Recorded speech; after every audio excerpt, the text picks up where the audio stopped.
What's happening, world? Happy Friday as always. Welcome to another episode of Cognac Confessionals. I'm your host, Deshaun, here at Where Media Meets Studios in conjunction with VJ TV, History in the Making Entertainment, Feral Films, Keep It Cloudy Productions, you know. It's motherfucking Friday. It's been a lovely week, you know. Hope everybody's doing good. Got my man Ron Raxx in the building tonight. Let everybody introduce themselves. My cohort to my left. Hey, what's up, y'all? This Pharaoh the most, and I do the most because I never want to do the least. Hey, man, get your baby out the way, man. It's Ron Raxx, Stick Squad. Stick Squad in the building. My man Ron Raxx. What's happening with you, bro? Not too much, man. Happy my people's invited me, man. Always. Mm-hmm. I'll drink to that. You know, always. Cheers to salute that all day. Off to that. Salute. You know, we go back a minute. Yes, sir. All the way back to town biz. Man, with Come on, AKs man. and AR-15s in the street with no permits. Let them know some guerrilla style. Doing it. You know what I'm saying? Real guerrilla filmmaking. Like a motherfucker. Straight up, though. Shit, I'm fam, because I treat everybody like fam. They got his melon split for your family, boy. Yeah. What's good with you, bro? Man, just working, shit, elevating. That's what's growing up. in this shit. That's what's up. I mean, you've been on doing a lot. You've been busy, man. Yes, sir. You've been doing a lot, man. Just run down people your intro, man. Tell these motherfuckers who you be and what you do, man. As far as the movies, yeah, like these brothers hit it said, all. I done been in Town Biz, I done been in Watch Phoenix Rise, I done been in All the Love. I My done sister's been in, keeper. Come on, My Sister's Keeper. Yeah.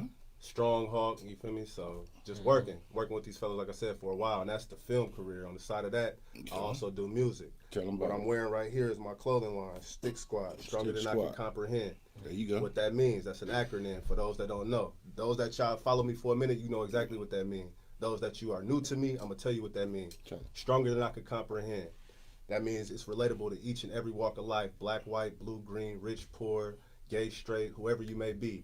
Each and every one of us done been through obstacles we didn't know we were strong enough to pull ourselves out of until we had to be. So we mustered up that gumption from somewhere. Call it God, call it the universe. You didn't know you was that strong till you had to be. Stronger than I could comprehend. Still waters run deep. Come on. That's what's happening. And for me, it resonates personally. My mother blew her brains out when I was 4 years old. Ooh. That could have been my excuse to be a fuck up and be a nothing in life. My mama didn't want me, then I'm not good enough for nobody.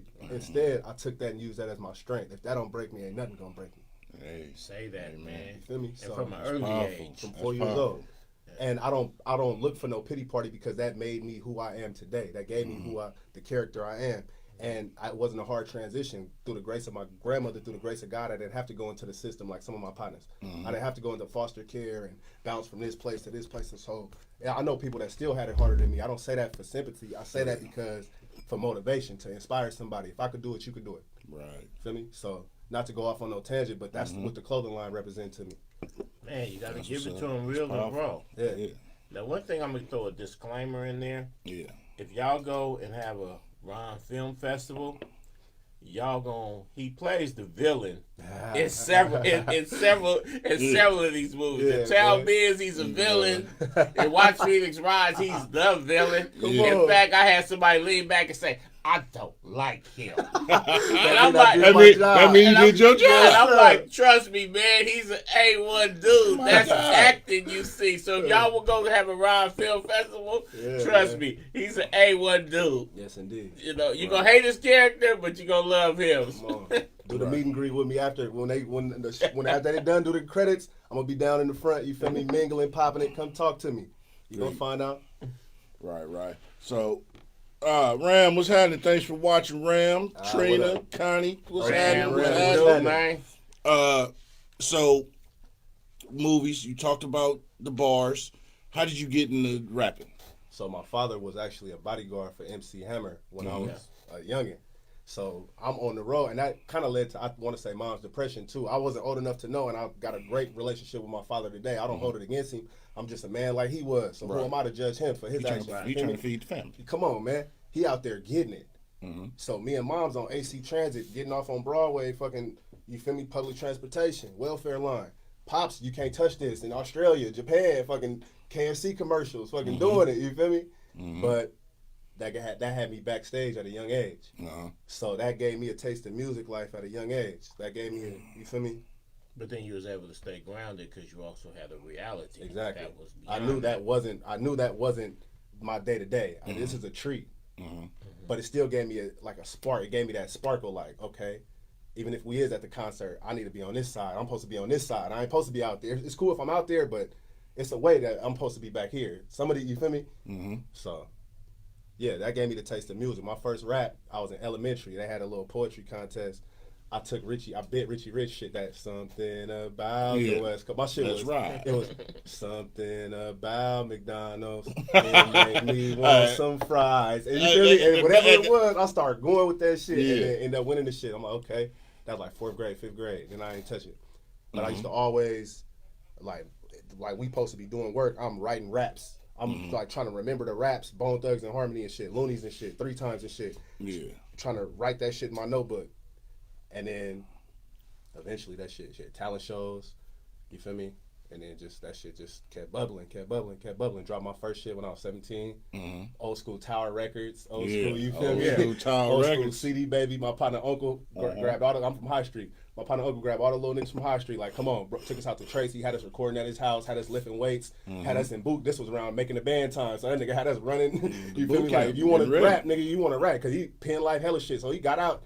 That was his dream back in the day. So he like, shit, I was taking it serious, nigga. We had S-curl, nigga. We had dance moves, nigga. We had, you feel me? Y'all niggas want to do it, we gonna do it. You feel me? Papa Joe type shit. So, but he. Hey, that's real OG shit, man. You youngsters nowadays, man, y'all rapping and you ain't got no dance routine. Original, you gotta have a real A&R, you know what I'm saying? Somebody with no backup dancers. That's what's happening. Come on, man. Shout out Double N1. Hey, but speaking of Richie Rich, man, I'm still mad about that because I remember when that song dropped, and I was like, man, and I just remember so many people was like, I ain't fucking with it because he hella arrogant. He talking about the Rolex. Yeah. And why is he on the motorcycle? That's bootsy. Right? But here go the thing. All the shit that he was doing then, talking about the Rolex and the chain and talking about that balling shit just a few years later. Now if a cat come out and he ain't talking about his balling and he ain't got a Harley. He ain't shit. And the thing is that Rich was so talented. The thing is that Rich was just ahead of his time. Absolutely. Of course. So he hit him. Same thing with Hammer. Yeah. Hammer was actually ahead of his time because everything that Hammer was doing that they hated on the commercial. Everybody do it now. If you don't do those things, you lacking now. You're not considered successful. So, and that just goes to show, a lot of times people say the Bay is trendsetters. People like Hammer, and then later on Richie Rich when he did that on Def Jam and stuff like that. Because right after that, here come Jay-Z and them to Def Jam. And it's all about the Rolex and the bond. Them ain't Rolex diamonds, what you done to that, you know what I'm saying? Exactly. It's like... Exactly. And I always hated that because it was like, man, if Rich would have came along a few years later... It would have been all good. But then on the other hand... Bar for bar, how do we know that fuck with Double R? Rich wasn't the foundation for that. Sometimes cats can see something, be inspired by it, put a little different twist on it, and people don't acknowledge... Where they got it from. The real... Straight up. The source of it. Right. So, speaking of, like you said, rapping it, and when I first started writing raps and bar, I did the same shit. Yeah. Would take a song, flip the shit, do my own shit. I did some shit. Remember, Ghetto Boys had Trigger Happy Nigga. I did some shit. I wrote some shit. It was Chicken Happy Nigga. Okay. But and same thing. Me and the partners, we all used to bag. Everybody bag and play dozens, boasting, capping, whatever the fuck you want to call it. Champion. You can't. I am. I got championships. But as a youngster, who were some of your influences? I definitely, like I said, Loonies. I was for sure off that Loonies, that Operation Stackola, man. Lunatic Music. One of the greatest Bay Area rap albums ever. Top to bottom. That shit should be diamond. That Bad Influence. Oh, rest in I'm peace, a bad rapper influence. Keep the kids the hell away from me. Come on, man. Staying sucker free like Bad Influence. All day. Player hating. PA's balance. Come on. Come on, man. Motherfucking Cell Block compilation. That Cell Block. Come on, that's legendary. If I didn't say 3 times, that Stacking Chips, man. Come on, man. Definitely. Another album that should be certified diamond. Just a whole lot of town shit. In fact, I think yesterday was Keek's birthday. Yeah, yesterday. Or yesterday. Happy birthday to Keek. For sure. Always happy birthday, Keek. For sure. Living legend. For sure. I see Tina in the comments. What's happening with you? But yeah, man. Ram said I got 5 on it. Was his senior class home theme song. So that's in terms of when I say influence, or when you say influence, that's my rap influence. If you're talking about local Bay Area influence, of course, Fody, of course, Schultz. You feel me? But I was raised by my grandmother. Right. And my grandmother had her motherfucking living room look like Tower Records with all vinyl. So, you feel me? Mtume. I'm one of the biggest Mtume fans you and me. Motherfucking, you see James, his unsung? No, but I need to. Talented, like, come on, yeah. man. James it's on YouTube. James Mtume, come on, man. That's legend. Motherfucking Morris Day. Oh man. You feel me? My mama was a Prince fanatic. She had my father's father come from Richmond to Oakland to install purple carpet in her room. Damn. That's how she was on Prince. You know, as a Prince fanatic. Yeah. James Earl Rockefeller, close. Come on, man. Shout out Rock, man. Shout out to Rock. Hey, look, there's Rio in the comments. Rio in the building. What's happening, Rio? Prince fanatic, nigga, really? Hey, hold on. Today, bro. Come on, see. Get that right. Come on, see. So Rock know what I'm talking about. Then I ain't even got to say the next part. Rock ain't know wear what a I'm pair talking of jeans since Yeah. Morris Day said, nah, we don't. We don't wear jeans. If anybody can produce a picture of Rock in jeans, I got $1,000 for you. That shit Rock works. 2 player for jeans. Yeah, man. they don't wear jeans. At the house. I'm the only one, bro. But yeah, them motherfucking Janis Joplin. Oh yeah. What's her name? Is it Joni Mitchell? Yes. Yeah, Joni Mitchell, bro. Like, You know, all kind of shit. Q-Tip from Tribe Called Quest has mentioned Joni Mitchell in several songs and said her writing was a big inspiration. Joni Mitchell go crazy. The Isleys, of course, SOS band, like Earth Wind, like that type of shit. Like, so I grew up listening to an eclectic Atlantic type of Star. music. Yes, Right. Atlantic Star. Yes, indeed. Midnight Star. Stars. Come on, Parking man. All of that shit. Hey, Rick James, all that Rick shit. James. Rest in peace. Yeah. Come on, man. Mr. James. So yeah, I had a rap influence, but I listened to a lot of other shit growing Right. up that wasn't rap. Johnny Taylor, Bobby Oh, Womack. yeah, Bobby Womack. You feel me? The original Mr. Steal Your Girl. I remember, yeah. Man. Hey, he even made a song called I wish you didn't trust me so much. Funny I Bobby think you really Womack trust story. me too much. After Sam Cooke died, Bobby Hey. Womack showed up at Sam Cooke's funeral wearing With Sam his Cooke's wife. suit with his wife. And Sam Cooke's brothers pistol Bobby whooped him Womack. at the Look, repass. nigga, what you mean, nigga? Hey, remember No, he you got us fucked up right quick now. sidebar. He had Sam Cooke wife and daughter. Yeah. Man. But okay, we're gonna go back to And that. then Womack passed the was a daughter. Cold And then stepper. passed the daughter to his brother. Look, P, let me know And she something. married his Cold brother. nigga. He's a cold nigga. But Yeah, but so- he was in Sam Cooke's suit at the funeral. Yeah, cold And nigga. Sam Cooke's brothers pistol whooped him at the Cold repass. nigga. She say it True look better story. on me. She say this motherfucking Cold suit look better nigga. on me, man. Cold Yeah. nigga. Yeah. Yeah, Bobby So- Womack was a cold player, man. Rest in peace, man. You probably up there giving them hell right now. So you took us through your influences. Now, when did you get serious about the shit?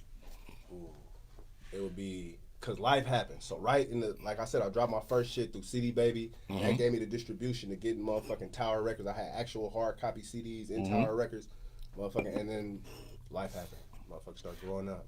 My grandmother passed away in 2006, and it was I graduated from Fremont High School 2003. Well, so okay. I had a scholarship to Fordham in New York.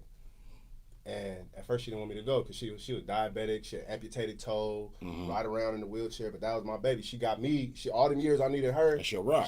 That's my everything. That's my world. Oh, trust me, I know. Come on. So, and it's a little short, chubby Mexican lady, born in Sinaloa, grew up in L.A. and fucking migrated to the town and shit. Her mama kicked her out of her house because she had my uncles, got raped, had my uncles, and she like, get them nigger babies out my house. You can't bring them to my house. But my granny was game tight. Like, you got me fucked up. You feel me? And that's way before I was born, before my mama was born. So long story short, them generations, that passion come to me. So this woman raised me fearless. She used to run with the Black Panthers.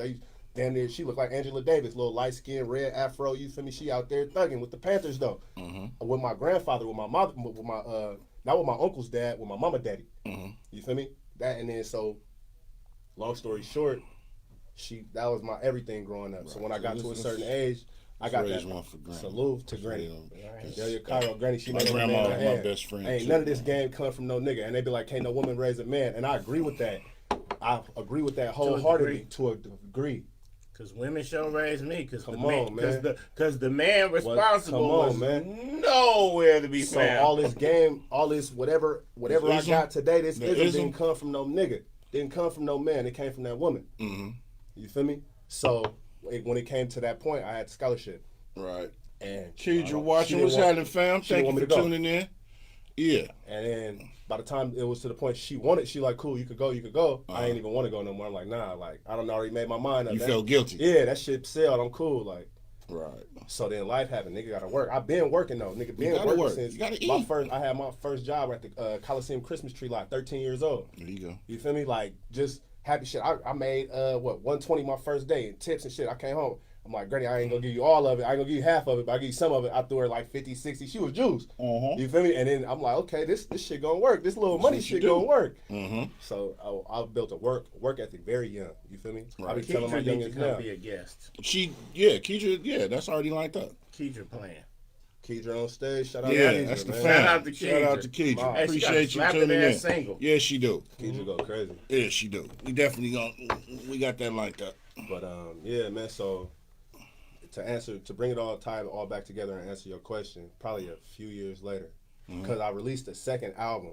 It went Plastic Spoon. That motherfucker ain't do nothing. But I released it. But you released it. It was me paying my dues. You released it. It was me, exactly. And that's what Unc kept saying at the time. He like, all these niggas saying whatever. Oh, this shit slap. Oh, I don't like this song. Oh, I don't like this song. Oh, I don't like this song. He like, where the fuck they album at? All them niggas that's talking, your shit is on the shelf. Woo, say that, man. They talking about what they like, what they don't. He like, you fuck them bitch ass niggas. Your shit on the shelf. Right. It's about starting something and completing it. You don't finish when you're tired. You finish when you're done. Right. And that was instilled in me from even young. When you're done, you're not finished. Even when you're done, you're not finished. So, you feel me? So then I knew I always had to work to support my shit. I always had to have my foundation. I didn't want to go sign no suicide deal. I didn't want to have no fucking investors that's going to puppeteer me around with their thumb up my ass. Change your look and your image. I didn't want none of that. We don't want to. Yeah, I've been. What's that favorite thing they say? We like everything about you. We just gonna need you to change. Yeah, everything about you. Yes, sir. Everything about you. Yeah. So I didn't want none of that. So it took me a little bit longer, but Rule 4080. It took me a little bit longer, and then shit was the road less traveled. Like, you feel me? I put a lot of shit down. Granny left me the house when she died. Ended up getting that motherfucker took. And the house foreclosed, all the shit. And the family issues, hella shit. Like, real life. Life starts happening. Real life. I didn't give a fuck about no music for hella years. Now, I know I'm talented, but fuck that. I gotta live. You gotta. You feel me? I gotta stand up. She gave me the tools to make it. I gotta stand up. I can't succumb to this shit. I love that house, but if I do this shit right, I could come back and buy that house one day. There you go. So, let me just get my mental together. Let me get my, you feel me? And then, so years later, I ended up doing that. Never succumbed. Nigga been homeless, hella shit, but never succumbed to that. Right. Never let that. It's not what you go through, it's how you go through it. Right. It's how you bounce back from it. Stick. Come there on, you go. man. Yeah. So, never succumb to that shit. Always felt like it's something more. I'm here for a bigger reason. I'm here for a purpose. Exactly. I ain't here for a season. I'm here for a reason. There you go. So, eventually I took it. Say amen. Amen. Salute, Shanice. Rio, what's happening? So I then eventually ended up taking it serious. Always did like little features, little shit here and there. 2000, I want to say 15, 16. Well, because even when we did the movie, I still was doing songs and shit. Yeah, that was 2008. That was 8. So even 2007, 2008. Yeah, so I got married. I mean. Yeah, that's 2008. Granny passed in 2006. I probably lost the house in 2008 or 2007, around there. In that time, because I had left High Street and ended up in Hayward. When we was doing the movie, I was catching BART back and forth, coming from doing hella shit. We was hypey. We was fucking with it. We was extra hypey. Yeah. We had fun in the motherfucker. But so even through then, I still was doing music. Shit, I'm on the soundtrack. I still was fucking around. I still was active in the shit. Shout out to Town Biz, the movie. Brought a lot of us together. Definitely. We still rocking with each other. Still rocking. Still to this day, man. I still fuck with Mac Marv. I still fuck with. I fucks with everybody. I still fuck with everybody. Look, it's too many to all list. Of us. I still fuck with the whole squad. We man. all ain't nobody fell off. Still fuck with Al B, my nigga Al. That's my nigga. Come on, man. It's too That's many my to bruh. list. Still fuck. Look, I'm here with y'all, so that speaks for itself. Exactly. I ain't even got to go down the roll call. I fuck with them all. That's everybody. my bruh. Al. We built a bond shooting that film. If y'all have not seen Town Biz, the movie, go watch it. Yeah. Please do. Town cult classic. Town Cult classic. Undeniable. Should be diamond. I don't care what movie they Man. say. Like, look, man. Say that. That shit. For real. You know what I'm saying? But, so I say probably like 2000. Like I said, I still was recording music here and there sporadically. But probably 2015, 16, I recorded Snakes. I want to say Snakes. That was one of the first songs. And that shit got such a reaction. They started playing that shit in the clubs. KML spent that shit on the little home turf shit. Yeah. That shit, I went to Fresno, performed that shit. Oregon, motherfucker. That shit had me traveling. Yeah. And I'm like, okay, it might be something to this shit. Like okay, niggas still got it. Cause you know, they be like, rap is a young man's game. You started like that stigma. We grew up listening to that stigma. That shit is out the door now. You Man, the motherfucking Rolling Stones on stage I is 78. I was 78 on stage, still getting it. Did y'all see the Big Daddy Kane verses? I see all of it, but that's yeah, me too. I saw bits and pieces of it, but that's a prime example right there. Rap is not a young man's game. It's not. Dead. It's a stigma that people sit here and we the only perpetuate. That's some bullshit. Yeah. Because bars is bars. Because it depends on the era you come. Because realistically, bars is bars. Big Daddy Kane and Jay-Z is within two years. Two different exactly. But look at the years they came up. Yeah. It's miles apart. But in actual chronological age, Jay-Z like 52, Big Daddy Kane like 54. You know what I'm saying? Straight up. In fact, Jay-Z and Rakim is the same age. Yeah. Come on. Right. But when Jay-Z was bubbling, people looked at Rakim as old, or you old and he's back. And him and Jay-Z was both like, Jay-Z born in 69, Rakim born in 68. Yeah. Right. But that's what I'm saying. So that stigma, I feel like I was allowing that shit to fuck with me for a second, for a split second. I was feeling like, because 2015, I was born in 85, July 6, 85. So 2015, I'm like, oh shit, I'm 30, I'm pushing 30. Oh yeah, I'm 30. I can't do it. Like, ain't gonna accept me. I'm an old nigga.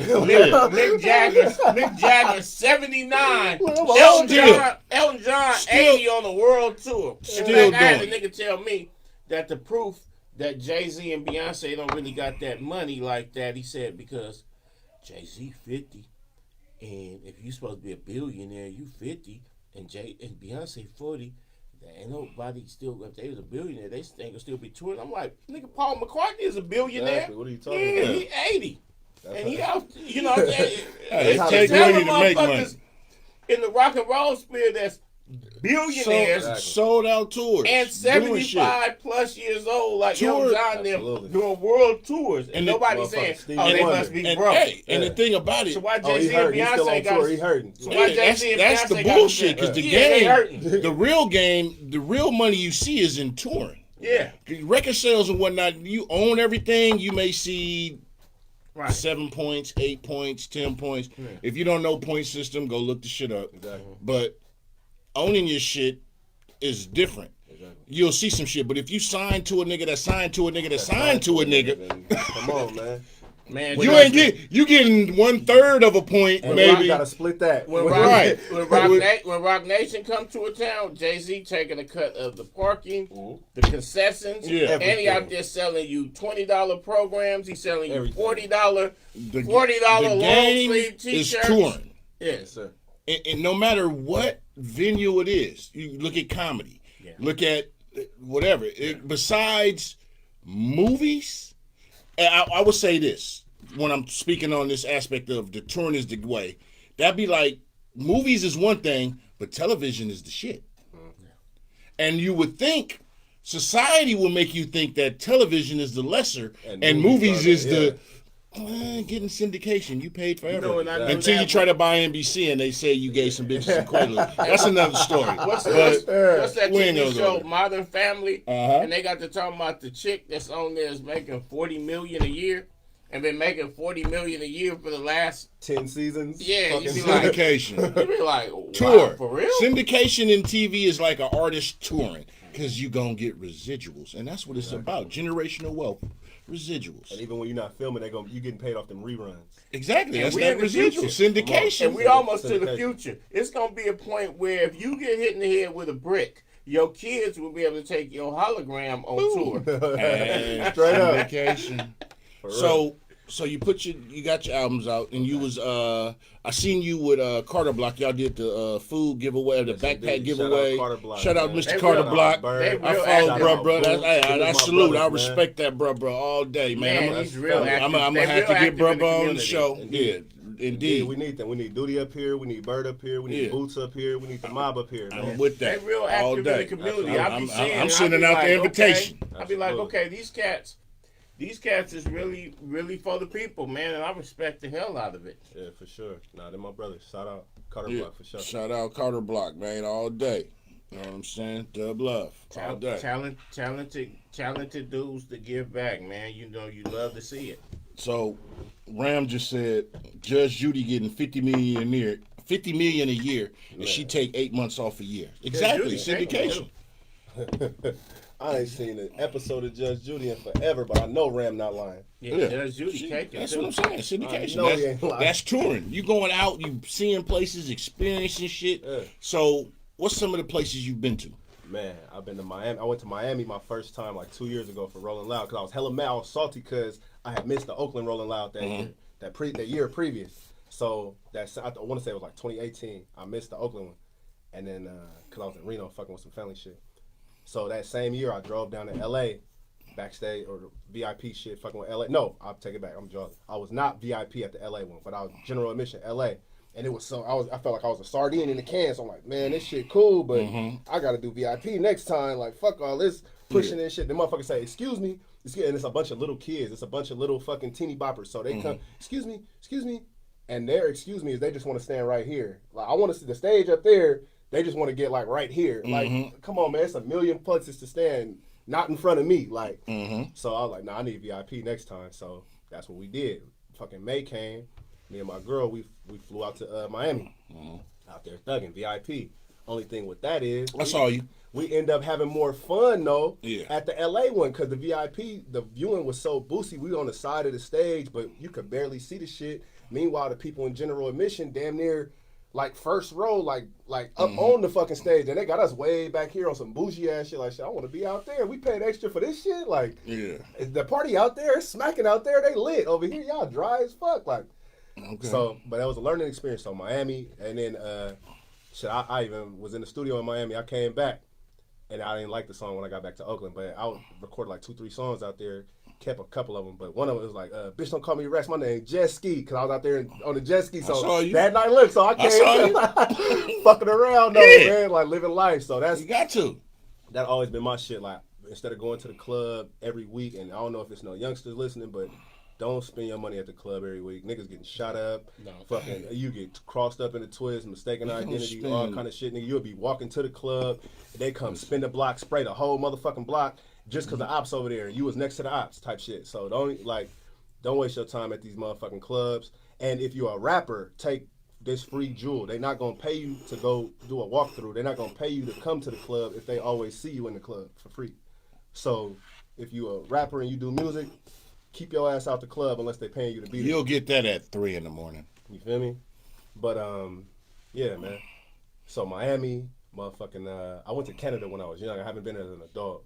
But I want to go back for sure. I went to Ensenada a couple years back. That was on some family cruise shit. But that's hey, sis. Ensenada, yeah, man, just traveling shit. Tapping the map. That's my whole shit. You got to. It's too much shit out there. It's too much of a world to see. So my whole shit is tap the map. I went to Canada and drama. Town Biz. Oh yeah, got me took the What? Hey, Shout out my we gotta nigga catch up with Drama. Can I Drama. shout him out? Can I shout my nigga Shout Drama out out? Drama, man. Shout out That's my my nigga nigga. Drama, In fact, man. this was even before we did That's Town my Bend. nigga, though. Oh, that's my nigga. But while we was doing Town Bend, I was still salty off that shit, man. This nigga got me in the bin. Because everybody everybody be like, man, how was Canada? Because, you know, I made a big production about how I'm going to Canada. How Canada? I was like, well, the holding cells is really nice. Yeah, they don't play. Well, I like what they're doing with the they're decor. really- Fuck. the Mounties. They're really clean and The everyone's Mounties. really polite. Then they deported me. You know, you hear about people getting deported. Canada got 2-ply toilet paper. Hey, In the cells, they hey, got but, two you, ply. but you talk about people getting deported, like, people, you think people get deported? They're like, nigga, I take your ass actually back got across the deported. I mountain. actually got deported. Take your ass from back Canada. across the mountain. And here go the Come on, whopper. man. Take your ass back to Vancouver. When they let you get back to your car, they got this special lane, and it's the deportation lane. They hit you the Brick nigga- walls up, and the this is Detroit side or the Washington side? No, we was on Washington side. Okay. And in the deportation lane, they got these concrete barriers up that you can't get out the lane. But they don't communicate with the Americans. So when you're coming down the deportation lane, the Americans don't know if they found out that you Al Qaeda or what. They don't know why you you getting deported, deported. right? Yeah. We don't know what this nigga on. Right, they don't know if it's the cartel. They don't know. So this is what they do. Yeah. They literally send 8 dudes out with machine guns. One pointed directly at the driver, and they have one pointed at everybody in the angle. vehicle. Then they have 2 pointed at the thing. So it's like Just in any case. false moves. So now I'm sitting here with 8 machine guns pointed at me, and then it's driver slowly exit the vehicle. Then I had to exit the vehicle, get down on my face. Then they put their knee in my neck. Man. They put me in another holding cell. Remember, I've been in Canada in jail. And I'm laughing, but this shit ain't funny. Now they put me in another holding It's funny, cell. but it And ain't. then, But it ain't. funny. Then it's No, it's like- funny. But that's life. You Then gotta they experience bring- this shit. Yeah. but then they bring actual FBI into the room because they have FBI at the border. To double and check. they want to know, why'd you get deported? Yeah. Hey, what you I'm do? like, oh, we got deported because my one partner said cracked the XYZ. joke. Whoop, right? And it So wasn't then they good. do a nationwide warrant check on you. Make sure to you- verify. But if anybody's ever had a nationwide warrant check, you know how long that shit takes. Here's my third co-host. So now it's 5 hours. Yeah. And then finally, they like, you can go. You can go, nigga. And Get your ass back Take to your America. motherfucking And- mooly. Take your mooly ass back to and so motherfucking.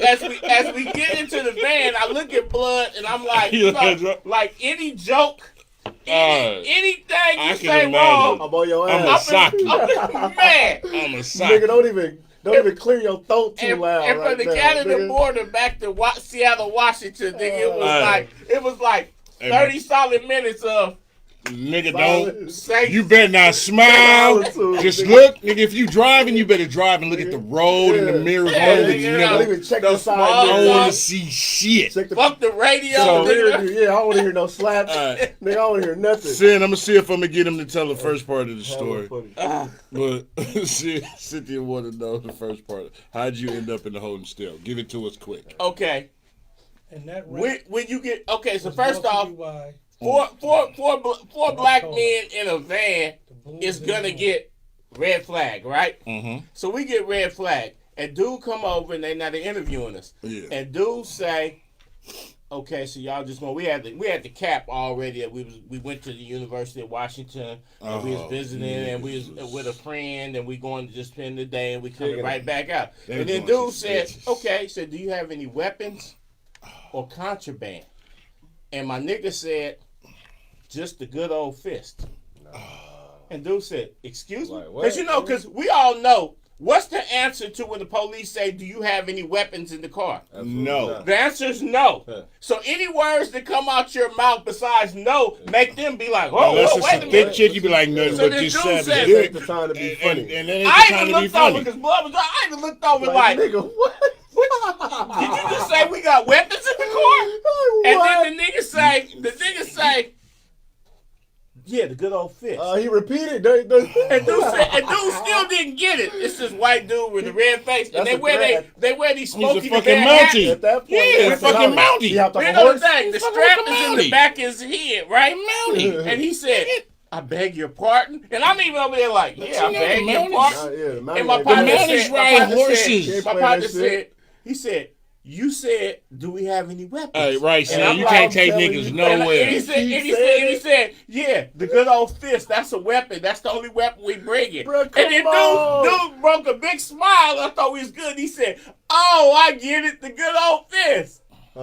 That's your ass. And then his face went straight. He said, exit the vehicle one at a time. Keep your hands where I can see you. Yeah, see? And Niggas. it was over. And then during the course of that, here's another thing you got to know if you're ever trying to get into Canada. Things that are misdemeanors here, like reckless driving or possession of weed, it's misdemeanors there. It's misdemeanors here. It's a felony there. So a couple of us had misdemeanors, and that could, and in Canadian law they would be considered felonies. So we was ineligible to enter. It was like, no, and so after we stayed in the holding cell for like maybe you got to take your ass almost a day. Where you came from? That's when they officially came, around here. and it was an immigration person, and he said the immigration person that said you are officially declared ineligible to enter Canada. You are deported. You wasted your gas, nigga. Yeah, Take but your that's ass back to that's Washington.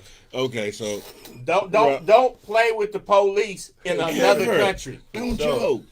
So, Ron, you got that's funny as fuck. But that's story, bro. Yeah, that's your nigga drama. That's a nigga. I know. That's my nigga though. Now we can bring him on the show. We gonna get drama.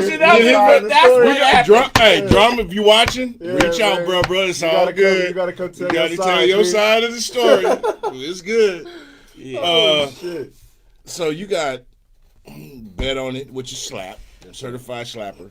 What projects you working on? Tell us what you got Voices in my head, man. That's dropping. I wanted to bring some slaps for y'all to play a couple off the album, but Voices in my head, and it's been so long in the making. I got probably about 50 songs recorded at this point, but it's just about picking the right songs. And I already know, as an artist, don't hoard your music. Any artist listening, don't hoard your music. Release that shit. Let it go to the world. It's not gonna slap no harder. It's not gonna get no better. Whatever you recorded, you could always go back and re-record it if you fuck with it. But it's okay to record more than enough songs. A mistake I made on that last album, Paradox Cliche, I dropped it in 2018. 20 tracks, and the subject matter changes. I got Big Meech on the intro and Farrakhan on the outro. Hey, Tim. So the subject matter definitely changes throughout the album. It gets a lot deeper. It gets a lot darker. It starts out braggadocious shit, stunting, shining, whatever. Yeah. Popping it, partying, bullshit. Later on, it gets into like I said, the story of my mother, the story of my father, the story of my grandmother. Got a song on there called The Walking Dead. I got a song called Free where I was on some political shit with Simone Mosley, like uplifting shit. It's a whole bucket list. It was almost like Ice Cube. What did Ice Cube had that album? Death Certificate? Yeah. And it was the light side. And the dark side. Yeah. Exactly. So it's similar, some in the vein of that. But what I learned from that is I'm asking a lot of the average listener today. The attention span is like this. Motherfuckers have the attention span of a flea's asshole. Yeah, exactly. So that's asking a lot of your listener today to even grasp that 20-song concept. Ain't nobody really sitting down listening to that unless they really, really fuck with you and they know that in advance. Then maybe they'll give it a chance. But motherfuckers gonna play the songs they like and move on. True. So what I learned from that, this album, I got 50 songs. I'm not about to release another 20-song album. I'm gonna chop them 50 up into volume 1, volume 2, volume 3. And you feel me? Just orchestrate it and curate it the way I want to. There you and go. Then it's a you steady said key word, curate. And then it's a steady consistent. Then it's a steady consistent. You feel me? My productivity is consistent. Right. Every month I could drop one if I want to. So the first one is due out by New Year's. Okay. It's coming out New Year's. So tell cats, for y'all that's listening that's not familiar with my guest, my relly, Ron Raxx, tell them where they can find you out on social media. Ron Raxx, everything. RONRAXX. That's every social media platform. That's every streaming platform. RONRAXX. And I'm going to pop up. You can Google that. I'm going to pop up. That's what it is. Check my man out. And I can personally vouch, man. I can vouch for my man. You know what I'm saying? Good listening. Good music. You A1 got bars. music from an A1 dude. Bars personified. You know, just giving it to you real, man. Appreciate that. Oh. Y'all keep going. We good.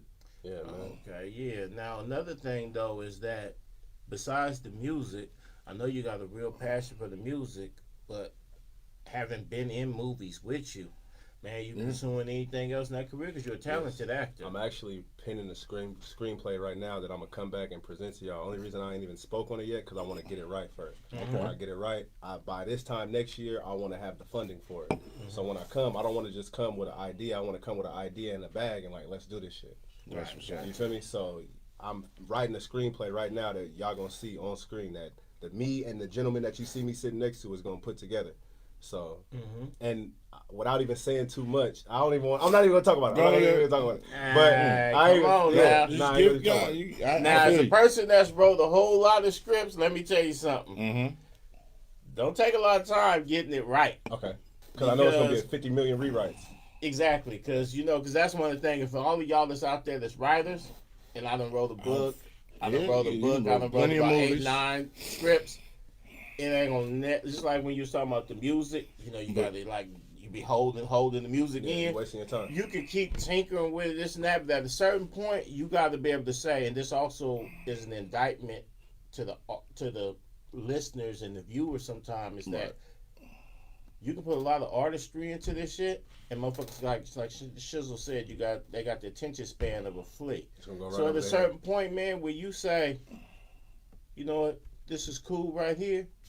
You gotta just roll with it. Just put that. You know what I'm saying? Because if you want to tinker it and get it perfect, you can still be tinkering years later. You'll be the detox 20 years later. Yeah, you'll be tinkering. Talking about it ain't right yet. It ain't perfect what yet. They saying? Paralysis by analysis. Yeah. You know what I'm saying? It ain't gonna never be. It ain't never gonna be perfect. And we be wanting it to be perfect because as artists, but when you independent, you ain't just an artist. Sensitive about you're your a business shit. person Come too. on. So you got to have an artist hat and a producer hat. You got to have the artist hat of, I want it to be right. I want it to really represent. Right. But the producer going to be like, hey, we cannot be in business if we don't have business. Exactly. True.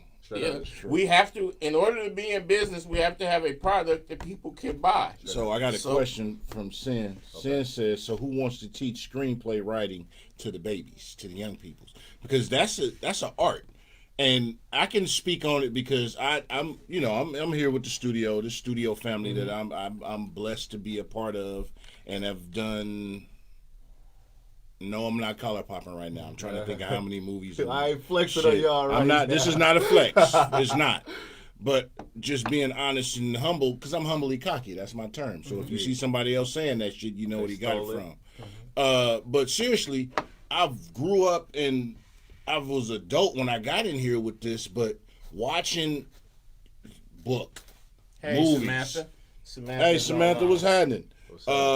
Just everybody that I'm affiliated with in this conglomerate of a union that we got, because it's 6 companies here at Where Media Meets, all independent, but we come together and form Voltron.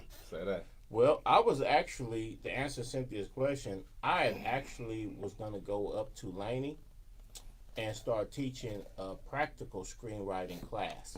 You know what I'm saying? And, because I'm not an actual professor, it wouldn't be one that people could get credit. It'd be more like a pass-fail type of class. But it would be practical. Like, you have creative writing classes that's kind of graded on the status of like an English class. Is your grammar correct, this and that. So I was going to do a practical screenwriting class, which, because, we talk in colloquialisms. We don't necessarily use the King's English. Exactly. You know what I'm saying? So it was going to be a course where it was going to be a 1-semester course where I actually taught the students. But I thought I could do it was going to be an evening course. One of those like 6 to 9 type classes. And I thought I'd go in, a weekly class. Okay. But they wanted me to commit to being able to 5 days or some shit? Well, at least 2 nights. Okay. Two nights, Wednesday and Thursday, and at that time, due to my regular 9 to 5 scheduling conflicts, I couldn't. But I'm gonna revisit it. Well, it's too late for this semester because they've already printed the schedule, guys. But there might be something I'll do. But yes, I am going to. To make a long story short, I am going to start teaching screenwriting. You know what I'm saying? And even though it's going to be at the community college, I will make it where high school students and stuff like that are able to take the class. Yeah, I'll sign up for that class. Because, like I was saying, we've sat here I've sat back. Thank you, Bart. And Bart, what's happening? Thank you for tuning in. Appreciate you. Much love. I've sat back and went and wrote raps. I've done skits.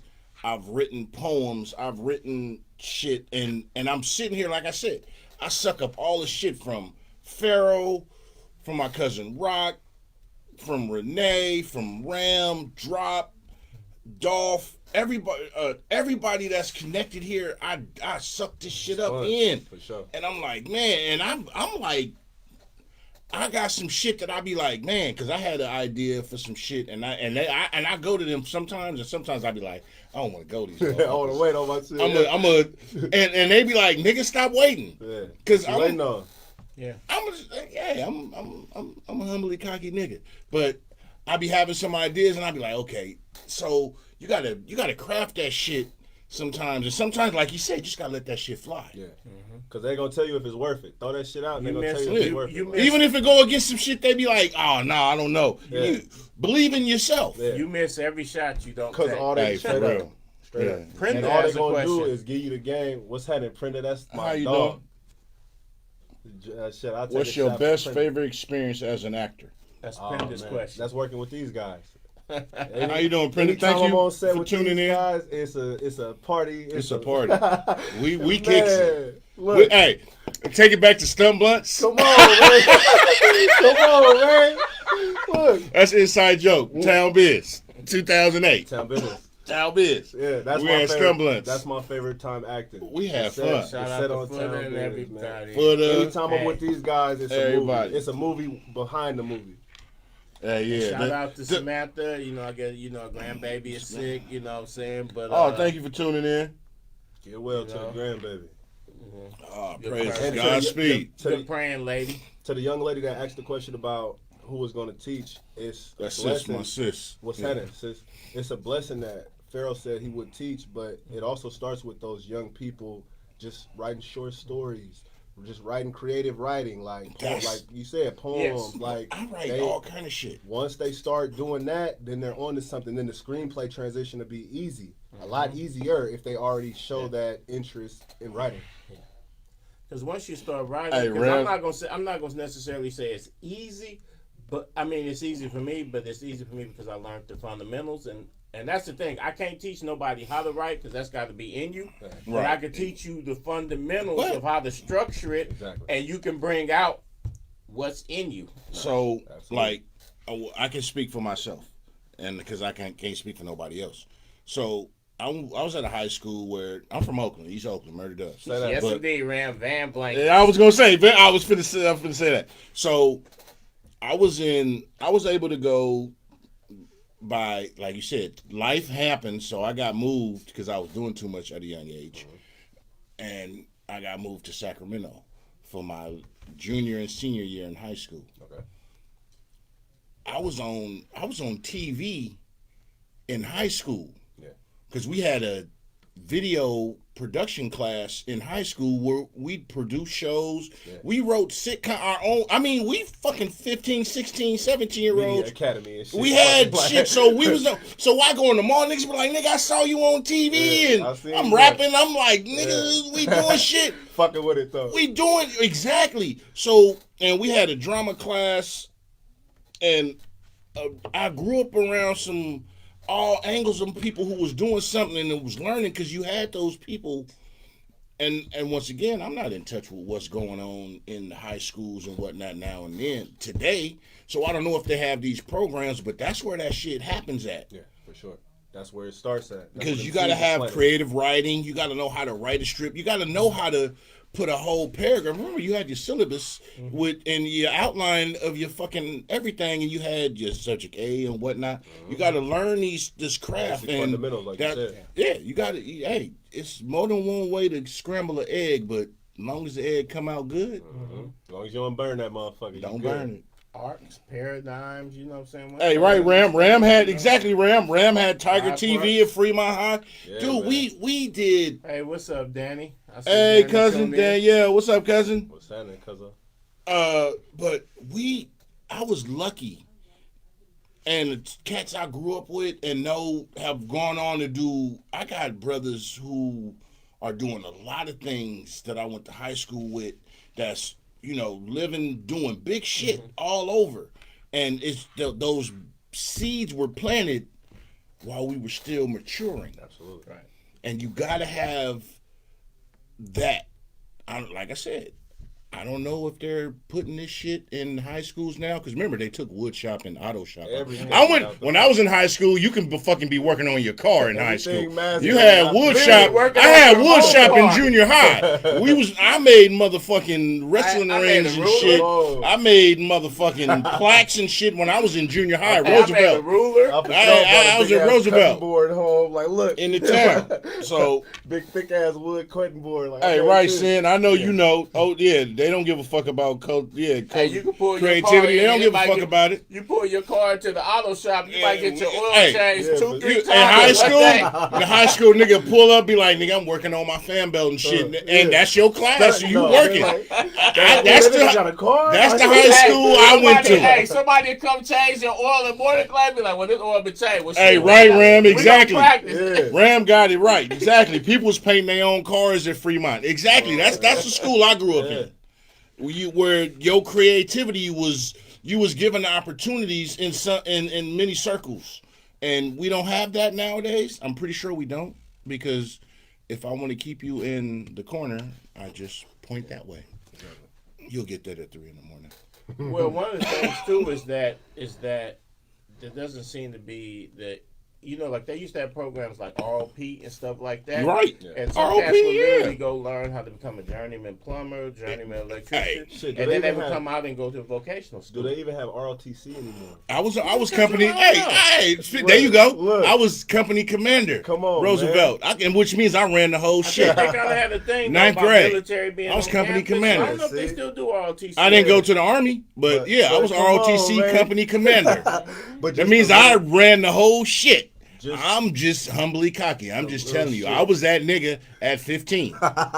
So at 14, I was that nigga. What y'all pointing out, from wood shop to auto shop to motherfucking ROTC to ROP, these was things that taught us at a young age to have integrity, to stand on drill team. We had all that shit. Man, stuff like how to write a check and stuff like that. Except for them color guard motherfuckers. Not color guard, the traffic guard. Because I was on color guard in ROTC. I was company commander and I was on color guard.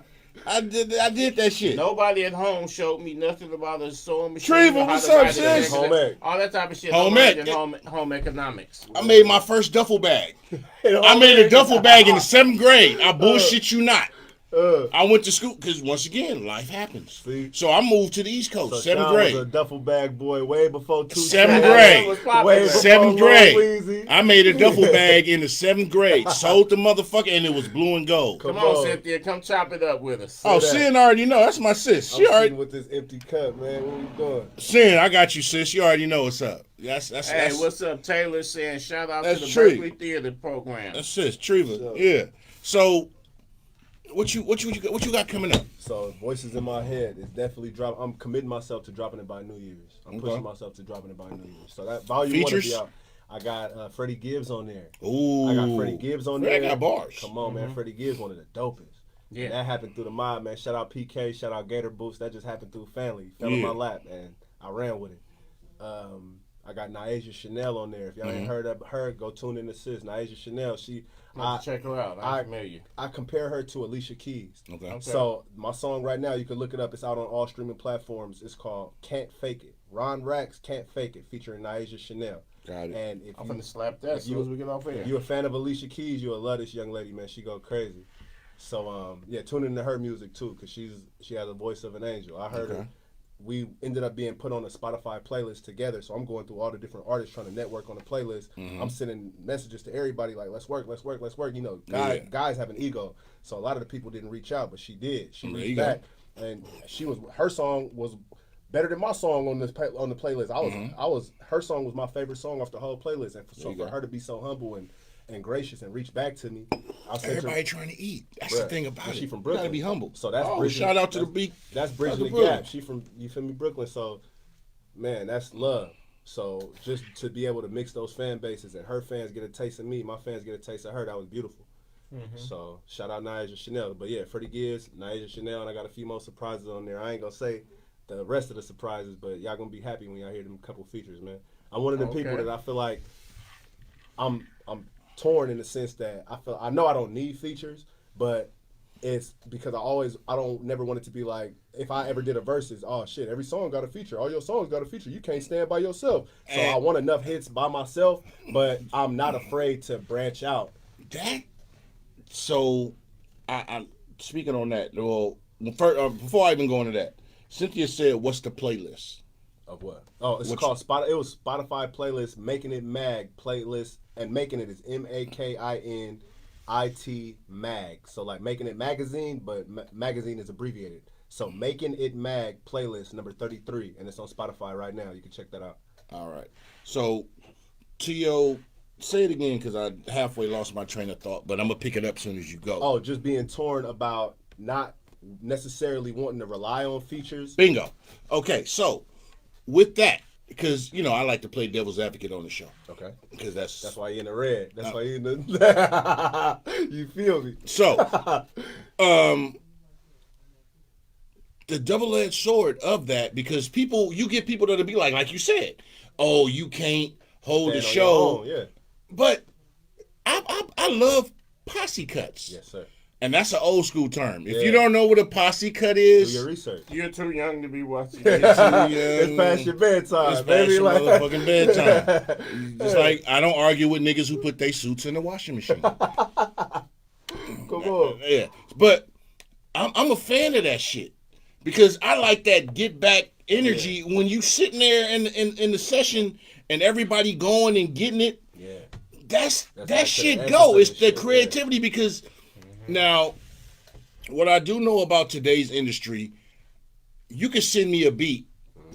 I do my 16, 32, or whatever, and I send it to you. But I was there by myself when I did it, so I didn't. I'm a fan of. I'm a fan of because come to the studio, pull up.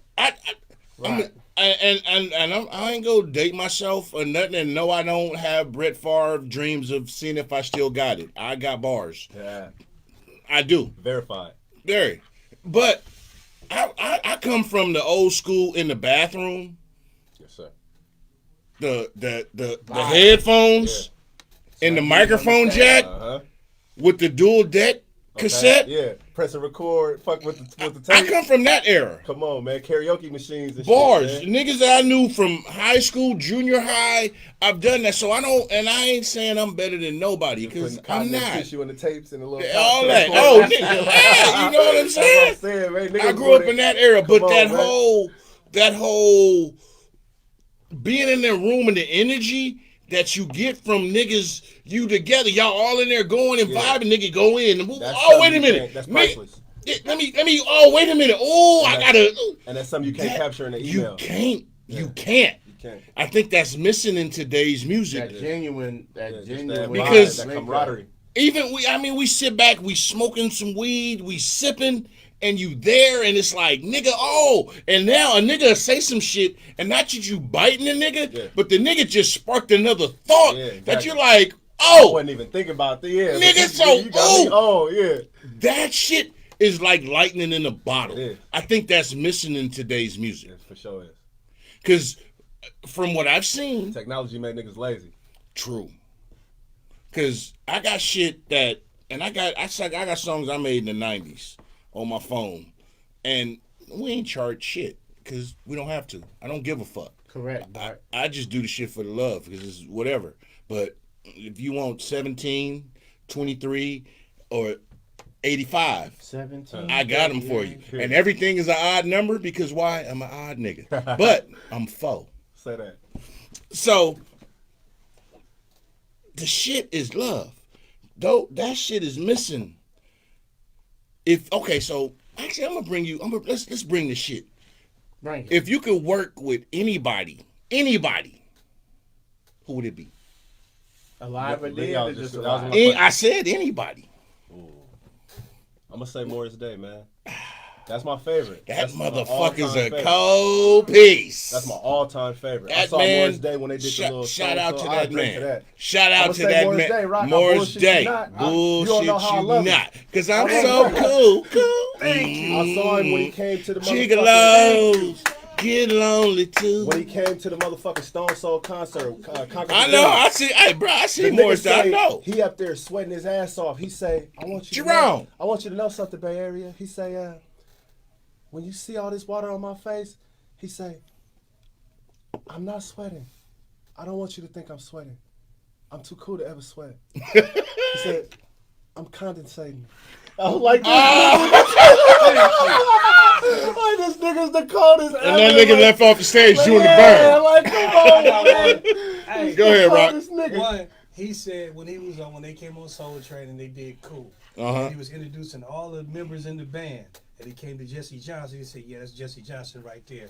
We brought him in from the cold, brushed the snow off of him, gave him a guitar. I was like, oh, this is my man. And shined him up real quick. I don't own a pair of jeans. Don't get me wrong. Yeah, My best friends wear blue jeans. I've just never seen it. Let me tell you something about Morris Day. After he made 7-7-9-3-11, they could have outlawed the music industry there, man. And I'd have been okay just playing that song every day.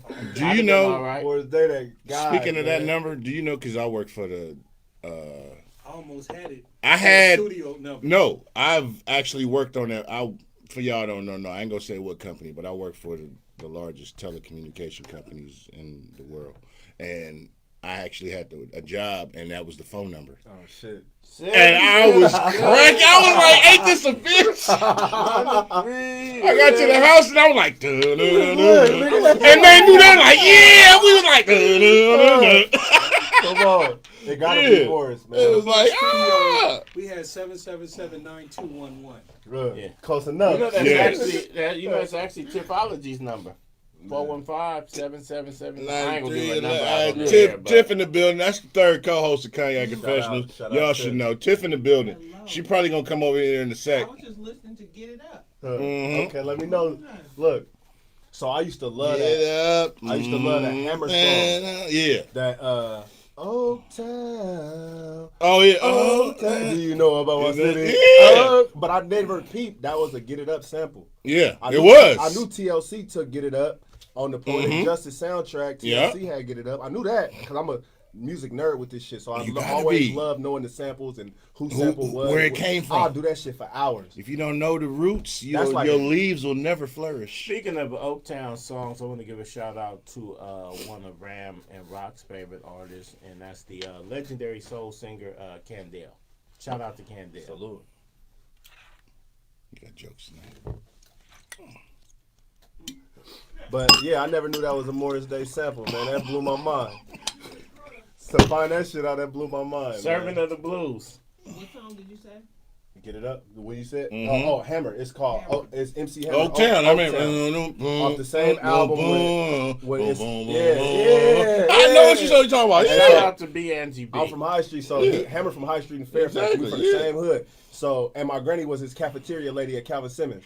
So, you feel me? That's before I was even, you feel me? Oh, because Calvin Simmons changed the name to... It was Hamilton. When she was cafeteria lady, it was Hamilton. Before and then it was Calvin Simmons, and now it's some other shit. No, it's, what is it? Whatever it is. It ain't Calvin Simmons no more. Hey, Roosevelt was the... Roosevelt is the rawest junior high school in Oakland. I don't give a fuck what you say. I don't give a fuck where you went. Roosevelt Rough Riders, and we was rough. It might be, but I swore that shit said something else. The Velt. It wasn't nothing like the Velt. You give a fuck where you went. You went to Frick, you went to McChesney, Calvin Simmons. I don't give a fuck where you went. I really don't. And I ain't being disrespectful. I'm just telling you. At Roosevelt, we was something different. Actually, Willard in Berkeley was the Willard at least was the with the pool was the most epic, Nah, man, it's the the whole Velt. guy. I'm just just adding my 2 cents. Come on.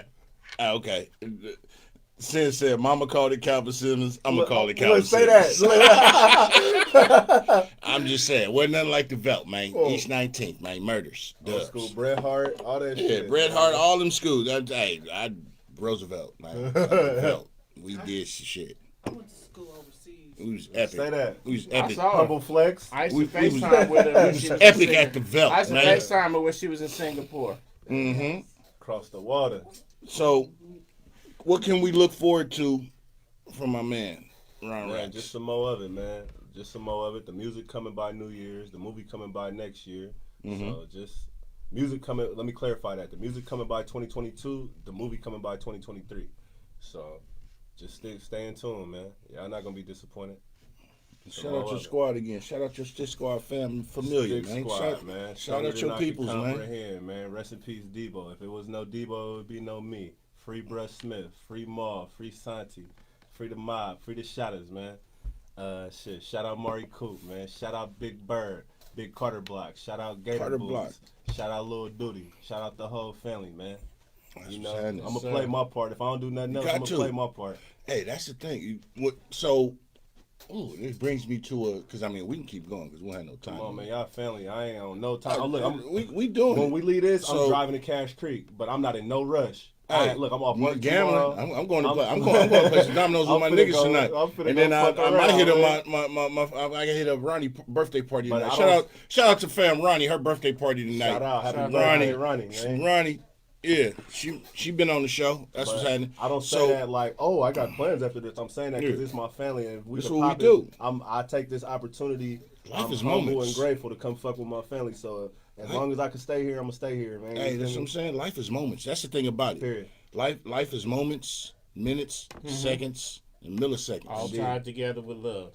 Real talk, because we take for granted so much in this digital, in our non-physical contact age that people forget to be like, man, because matter of fact, I'm gonna tell half of this story, not too much, but my man's the reason I got. Well, he ain't the reason, but he was the person. When I got banned on social media, this is the motherfucker I was fucking with. My nigga. I was sending him some shit and I got banned on social media. On some and it wasn't no weird shit. Business. It's between me and him. And I'm like, bro, and I got fucking shut down. January, February conversation. I had to start all my shit all over with my nigga right here. Come on. I was like, dude. Man. And I cracked out, hit him up. I said, bruh, can you see? Like, I can't see shit. I'm like, can't see a motherfucking thing. I can't see my own shit. This is my nigga right here, though. You know what I'm saying? We go back to stun blunts and all that shit, chilling. Long way, man. I'm going to always wish you continued success, blessings. Likewise. Yes, Sin, it was my fault, Sin. I'm 100, sis. You know I don't lie. Men don't lie, boys do. Yes, it was my fault. I was guilty to the motherfucker. I don't give a fuck, but hey, due process wasn't given to me. Come on. But it was my fault. Yeah, you know me. Tony Montana, I want my human rights. I need my motherfucking rights. Say that. Yeah, I did it to myself, sis. Come on. And it's all right. I accepted that ban, but like the Phoenix, I rose. Say that. On the third day. And I ain't talking about Caesar Borgia. So, Come on. Stop that. Come on. They're not ready. Stop that. They're not ready. Let's talk about Caesar Borgia, man. So, but my bro, man, love all day. Like I said, man, I'm always gonna wish you continued success, blessings, in everything you do. I got a question. I'm always supporting.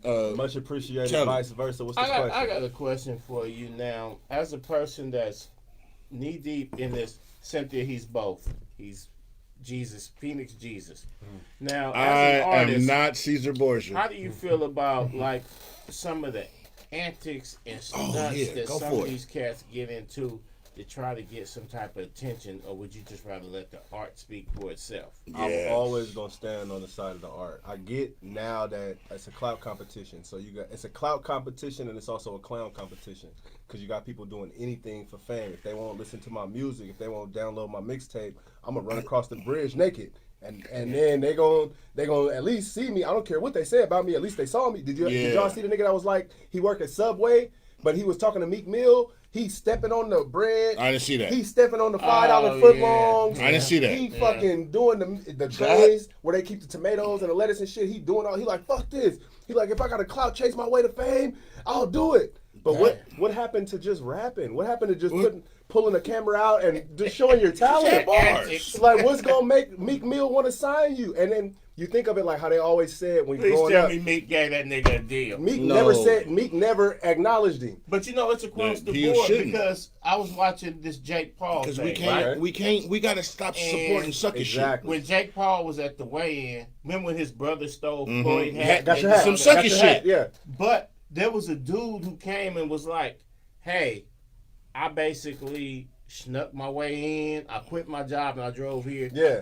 You know, and he got the camera following him the whole. It wasn't Jay, it was Logan Paul. And he was like, dude, are you for real? But he was almost like what the fuck? Right. Like, get your weird ass up out of here. Yeah, like, he was like, man, he was like, dude, you don't got no friends? Like, you don't got no, like, you came across the country, like, what's happening? On, like, you really did all this? On some Eminem stand shit. Like, you did all this to meet me? Yeah, because, man, I just want to get on this. That's the motherfucker that killed Paul McCartney. Hey, right, yeah, Bart. Logan was They grabbing all Logan ankles. was treating him like, Yeah. And cheesing why they do it. somebody get this motherfucker away from me. You know Where's what I'm security saying? at? And I'll let you answer it. Go ahead, you answer it.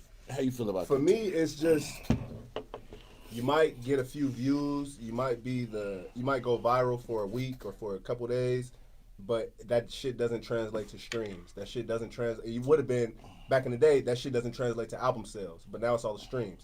That shit does not translate to streams. You might go viral. You might get a few views, but if you trash, you're always going to be trash. So if you do some attention-seeking shit or some clout-chasing shit to get eyes on you, and you're garbage, you're still gonna be garbage. Like, the people are not gonna keep coming back to listen to your bull. You're still garbage. All you just did was got a whole bunch of eyes on you to find out you're garbage. Nothing supersedes talent. Hard work, nothing besides hard work supersedes talent. So actually have talent. Don't oversaturate the market. True. And put some hard work and dedication behind that talent. So in other words, calm down and perfect your craft. Indeed. Before you perfect your antics. Indeed. Then fucking plan your work and then work your plan. Do not put your suit in the washing machine, niggas. Don't do that. And then wear it for Easter. Motherfuckers. They still make irons. He like this Steve Harvey though. This Man. got pinstripes and some more shit. Steve Harvey wildin'. Right, Sin? Trash is garbage. Yeah, the whole generation dressed Unfortunately, we grew up in a society now. Grew up. I grew up in a different era. We live amongst a society now where even any news is good news. Yeah. Any press is good press. Yeah. Y'all take that shit to the 15th power. Indeed. And that shit is some bullshit. Mm-hmm. Because I'm gonna go even with the Eddie Winslow shit when him and Sidney Starr shit halfway. And I'm not bashing. God. Please don't ban me. No, I've been banned already. I grew up watching Family Matters. We're not bashing. I'm not bashing. I'm not bashing shit. You like this. You do what that you do. Nigga went but bad. I'm gonna say that nigga went bad though. Yeah, no, this is what I'm gonna say. All I'm gonna say is I don't bet on people or sports. Niggas that know me, I talk shit, but I don't bet on sports. I don't bet on nothing that don't involve me personally. Indeed. Because I know my heart, my content, and my character. I don't give a fuck about what the next man's doing because he may got a call from Ray Donovan. Like, you'll get that at 3 in the morning. He's running his own race. But I bet you this clown ass circus that we live in with social media, with everything got to be pushed, and social media is a double-edged sword. But I guarantee you, this motherfucker is on some Holly weird shit, because he'll be on somebody's reality show or some shit. Indeed. They probably pitching some shit for Love and Hip Hop next season. I don't even think he below that because that's trash. But damn, I'm trying to not get banned and say what I really don't give a fuck. But okay, if I can interject, I'm gonna say it. Go ahead. You say it, and then I'm gonna say it after. He on some Brett Favre, and I just need to see motherfuckers to see my face, and that's what's wrong with motherfuckers. Because stay relevant, anything to stay relevant. Exactly, and that's what's wrong. Because motherfuckers do anything. My man did a post. Who was it? Damn, I forgot. Somebody I'm friends with on Facebook did a post. Oh, Mark Oford, class of '91. Grant. Shout out to my man Mark. He did a post. He said, "Motherfuckers sell their soul for anything nowadays when the bills are due," and it sucks that we live in a world where you gotta contemplate that shit. It sucks where that's the truth. Because I'm gonna go do some shit that I may not be with, as opposed to go work at Target or go do whatever. Even if you're gonna get in Bitcoin or some other shit, if I don't do this, I was making movies and now I'm sweeping the floor I don't give a fuck. You could have been here and now you're here. Yeah. A real person recognizes real, and everybody ain't on top of it all the time. Yeah, society may be like, "Oh, you fell off," but so what? I was on. Exactly.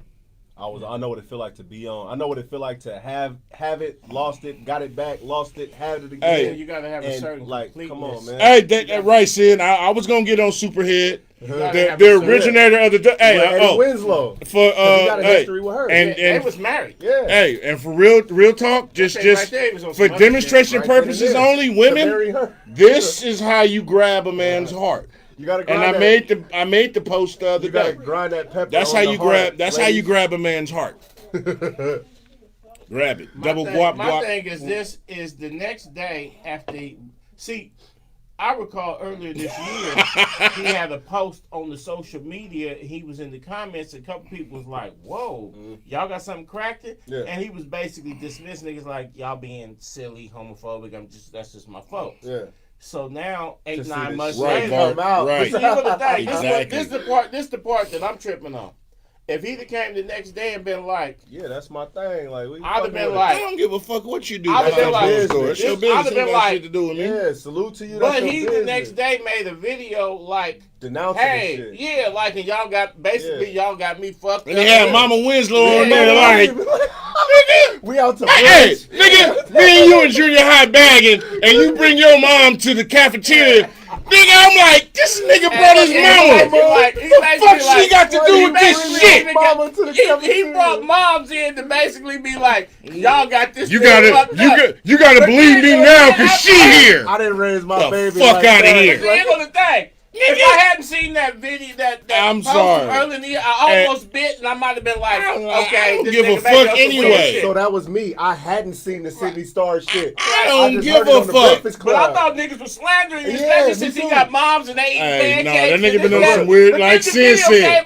And they was smoking. The nigga fell in love. This nigga didn't have mama up there sitting there lying. The nigga fell in love with Superhead.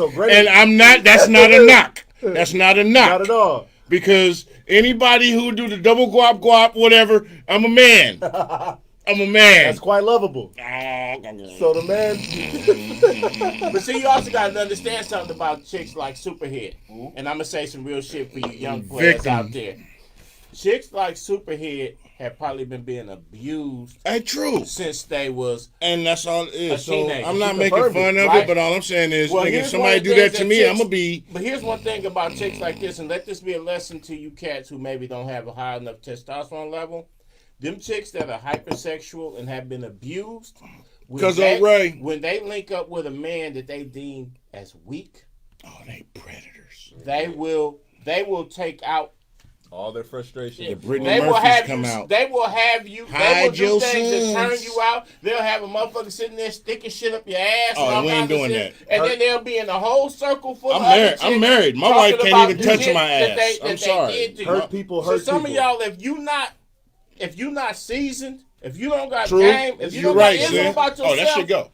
And you get some of these sharp type people around you. That's that tycoon 40. Even if it's male or female. Shout out to 40. And sometimes, the problem is a lot of cats ain't honest with themselves. That's. You gotta be honest with you got it. There you go. Eddie Winslow ain't from the turf. You like it, do what you do. In Hollywood since he was a little kid. Hey, right, Bart, they will.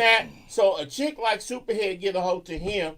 done. See, she done fooled with Ice-T. She done fooled with Cool G Rap. She done fooled with vets. So she get a hold to an Eddie Winslow. Average that's nigga, a plaything to a her. regular junior high he school. was a child star, so you know he game goofy. Yeah, you feel me? So she gonna abuse him, and now he done obviously went down the wrong path. And all we can do is pray for him. No, I'm not gonna say. And hopefully, Hey, Sister Pringle. hopefully that he be delivered. Right. What's that one cat? He be delivered. Delivered. Hey, that's the thing about it, because when you and that's not putting the I don't like the millions onus no on more. player. I've been delivered. That dude, I seen a picture with that fool. He was some chick now. Come on. And the same with the little. I seen dude at a conference. Any chick with him is obviously blind or she deaf, because you can't have eyes to be with him. All right, Hey, so I got a question. Sis, for y'all. I need both of y'all on the show soon. I got a question for y'all. I want to be a recurring guest. It's all good. But that wasn't my question. Go ahead. I just had to get that out. But okay, so the guy that was like, I don't like men's no more. Oh yeah, the delivered motherfucker. So now Lil Nas X, do y'all think he's trolling? Because he said he don't like men's no more. He said he back on the P thing. Like, come he on. said he like girls now. Here's the thing. Is he Lil trolling? Nas X already been kicked off the But island. Ain't no comeback. He ain't invited to the barbecue. He said he was just trolling and it was a marketing scheme. But still gonna think. But that's the thing. Yeah. The thing about all that. He said he was an industry plant. I like pussy now. And what's up? Like he's like that gay shit was cool. He was on Twitter. That gay shit was cool, but I like pussy now. I'm gonna say I think this. He's trolling people, but he gonna think Trolling about Lil both Nas ways. X. We all grew up in a neighborhood with a particular cat that didn't want to play ball with us, this and that. He played tetherball instead of basketball. Right, But that's his prerogative. Just trying to tell the truth in our community, and if we've been in church, we all seen the dude in the choir. Let me say something real quick. Just real quick. Because my man mentioned tetherball. I went to Garfield in East Oakland in Dubs. It's on 23rd and Foothill. You gotta have hands to play tetherball. Gotta have hands to play tetherball. I was in school with females that was developed, and when they played tetherball, I watched. Straight up. I watched. So I watched tetherball. I played kickball, but I watched tetherball. For sure. Tetherball is better than ESPN. Back to you. What I was saying is that the myth of the black community being homophobic is a myth, man. I mean, man, we in the 80s, man.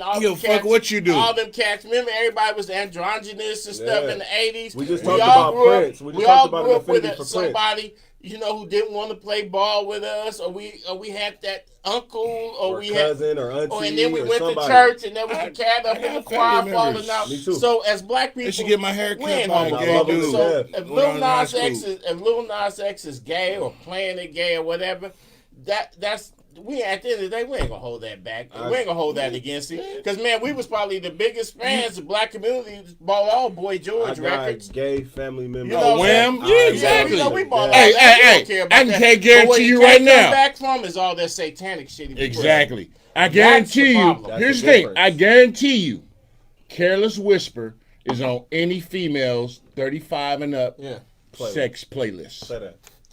But Cynthia, the flip side to that is that. Okay, they play like that, but if you go like say the Kojic Church, right?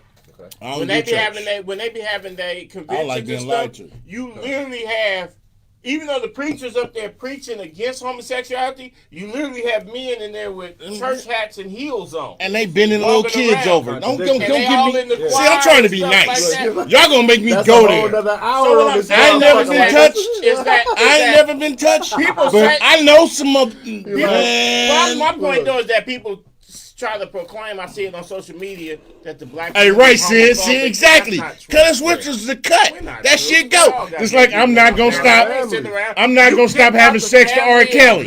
I said it. My auntie still come to Thanksgiving. My uncle still come to Thanksgiving. I'm still gonna hug them. I'm still gonna love them. We still gonna smoke. We still gonna do what you do. I don't give a fuck. What you eat don't make me shit. Just don't put your seasoning on my meat. That satanic shit he was doing. That satanic shit he was doing on the fact the devil shit. And another thing that's the problem. We don't have a problem with the sexuality. Speak on the sis. We have a problem. We got free flowing. I'm not tripping tonight. We on overtime. Geared towards kids, and it's hypersexualized. So that's the problem. I don't fuck with Robert. I'm gonna say this real quick. Okay. So I'm gonna say this real quick. I don't fuck with Robert. Cynthia, you gotta come down. Sis already know. I got her. I'm gonna call you after this. But here's the thing. I'm gonna just say this. You talking about Robert? I said I don't fuck with Robert. The shit he did. I don't touch kids and all the shit. But I'm just being honest. This is Deshaun. This is nobody else. All I'm saying is, all your Robert out your playlist. Like Cognac. No, I haven't. Cognac Confessionals. This is my confession. Does not support this statement. I understand what you're saying, sis. But all I'm gonna say is, listen. This is, and please understand. Remove everything. All I'm saying is, not support this. Nobody supports this. This is just some. Hey, see, I'm sliding out the front. Yeah, slide out the front. I ain't fuck Robert and fuck R. Kelly. But all I'm gonna say is, I've got some great performances to his music, and I don't fuck with kids. I fuck with grown ass women. Grown shit. Grown ass women. I have brought many a jism to some R. Kelly. See, my wife finna be mad at me tonight. Y'all got me. Hey, all I'm saying is about ancient times. Yeah, I'm That's just all. saying. We're not talking about nothing current. Before. Yeah. Come on. I don't fuck with him. But all I'm saying That is, nigga done for it, man. back in the day, they out there in the universe, they know. Break glass in case of emergency, dick.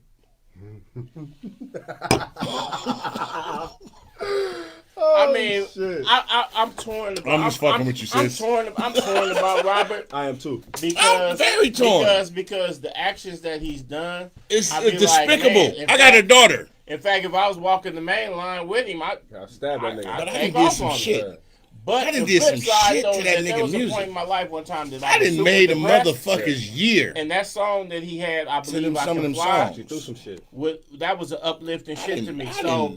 So I was always a lifelong fan of his. I done won some Lifetime Achievement Awards to that nigga music. I'm sorry. Would lift my I ain't got nothing to do with him or his music, actually. I just did some shit. And that's all I mean. Yeah. That's all I separated. So R. Kelly, the artist, I feel fuck like both he's of a them. genius.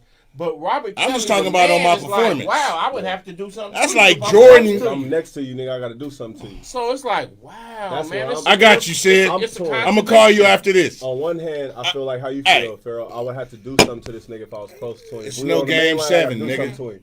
But on the flip side to that, I feel like I hate seeing. I got you. I hate seeing this campaign against another black man.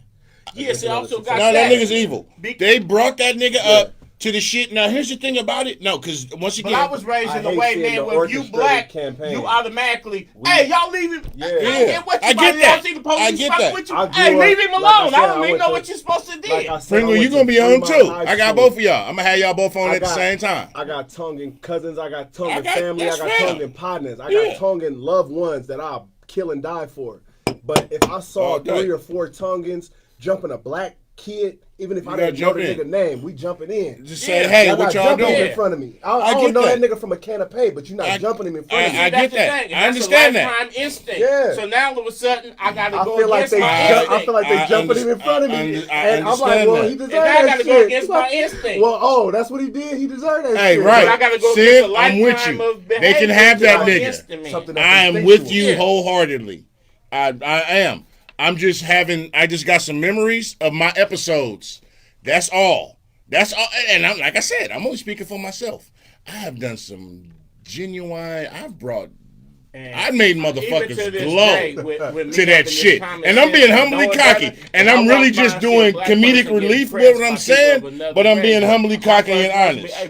They can have them, but I've made motherfuckers see comments. Even though my wisdom is, I don't know what's going on over there. I need to mind my business. And let me put this shit in context real quick. I just want to put this in context real quick.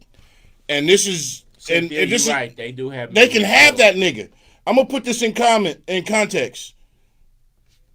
Right, Sin. That's why I'm finna bring it around so you to understand. Come on, Samantha. I come from an era to where when I have sessions with females, I made tapes, CDs. Mm-hmm.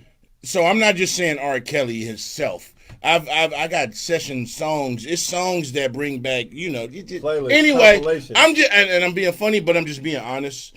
Because I'm going to be honest. I'm a Sagittarius. That's what we do. We the sacred guardians of truth. Say we that. tell shit like it is.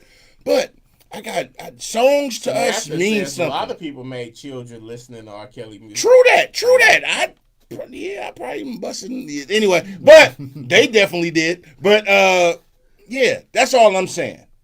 That's really all I'm saying. And I'm joking when I say it, but I'm just saying I've done some Olympic medal shit to the playlist, and he been on there on them playlists. Oh shit! And so basically, R. Kelly was some Viagra before they invented Viagra. You got some R&B stars that can say niggas done went 12 miles. That will vouch for what the fuck I'm talking about. I'm gonna leave it at that. In fact, I wonder we should Google it. Never mind. Keep it moving. We should Google is there any kids named 12 Play? For sure. And that's all. Thank you, Sam. That's all I'm saying. I despise that nigga. I despise him wholeheartedly because I have a daughter, I have a mother, I have a grandmother. So I'm not, and please don't take what I'm saying. That's just my own Brett Favre saying, but damn, I did some shit to that. That's all I'm saying. Fuck R. Kelly. I hope that motherfucker died slow death on some bullshit because the black woman, the melanated woman should be protected at all times by any means necessary. So that will always be my shit. So I really was just joking and reliving I was doing the Al Bundy poke high shit. 7 touchdowns in one game. 7 touchdowns in one game. That's all that was, and I really was joking. But really, fuck that nigga. Now, does this just extend to black women or to all women? All women. Protect all women at all costs. All costs. So R. Kelly is through with money. What about Bill? Yes, Bam. I got you, Sam. Bill almost through with life. We Bill, don't just wait Bill out. is... Because, okay. Oh, go ahead. Bill, here's the thing I'm going to say. Because wrong is wrong. Indeed. And I'm going to always say that. Regardless, I know sin, they don't. And I'm not ignorant, but I like to play devil's advocate because I try to give everybody a voice. But with Bill, it's a double-edged sword because you feel the inside of you of, man, they go so hard at us to destroy us because it'll always be one of us that'll destroy us. They'll go harder at us. So we will. And all that is wrong. I'm gonna be honest. Just wholehearted. Fuck my jokes and everything. You doing shit with women younger, kids, forcing chicks to do shit. Fuck you. Fuck you. Your parents should have had sex with a condom. Your mom should have swallowed. That's really how I feel about this shit. I'm being honest because I like to joke, but I'm gonna be honest. Yeah, that's really how I feel about that shit. Yeah. Truly, because the woman is the melanated woman should be protected at all times. Yes, but that also. I'm not giving the fool ass nigga voice. So, but that I was just speaking on. I was just speaking on my memory on sessions. That's really all that was. That's it. It was just a joke. But now the majority of the women that accused, voice. I heard a real man voice. I have to get my sis. That's my. I get what she's saying. The majority of women that accuse Bill, though, I believe, are not black, right? But here's the thing. So, it once again, whether Bill's right or wrong, if he's wrong on any of it, fuck Bill. Indeed. Completely. Agreed. How deeply do we trust them people, though? That's my part where I'm going to get on. Because we, once again, like I said, everybody can't be lying. We go harder at us than anybody else. Of course. Even though the other ones are harder. Have to hold ourselves to a higher standard? We have to. We got to hold us accountable by all means and any means. Of course, because they about to. So the shit that Bill was accused of, if he did any of it, fuck Bill. Mm-hmm. At the same time, Bill did a lot of shit. But here's the thing. Bill Cosby, R. Kelly, any of the plethora of motherfucking melanated motherfuckers who these pilgrims put you in a position to think you better than regular niggas, regular people. Hold on, let me finish this point. Think you better and deserve and can do more and disrespect the melanated woman. All y'all in this industries and whatever, I don't give a fuck if it's acting, calligraphy, whatever. I don't give a fuck if it's the motherfucking sign language people on the fucking podium when the motherfucking politician is telling some shit. Mm-hmm. Any motherfucker of color that get put in a position to where you think you better than everybody where you came from, and you think you got some power. Fuck you. Indeed. When you start disrespecting where you came from, when you think you better than the rest because they separate. Because you allowed to, because they put you on a pedestal. So, Sin, I'm with you. They put you on a pedestal, and what happens is the waters get muddy because, and I'm being honest with myself because I'm not gonna front. Yeah, there's some, like I said, I was speaking on my memories of some R. Kelly music, but those some memories of some performances. So that's the muddying of the water. Yeah. Cause you be like, fuck this nigga. Yeah.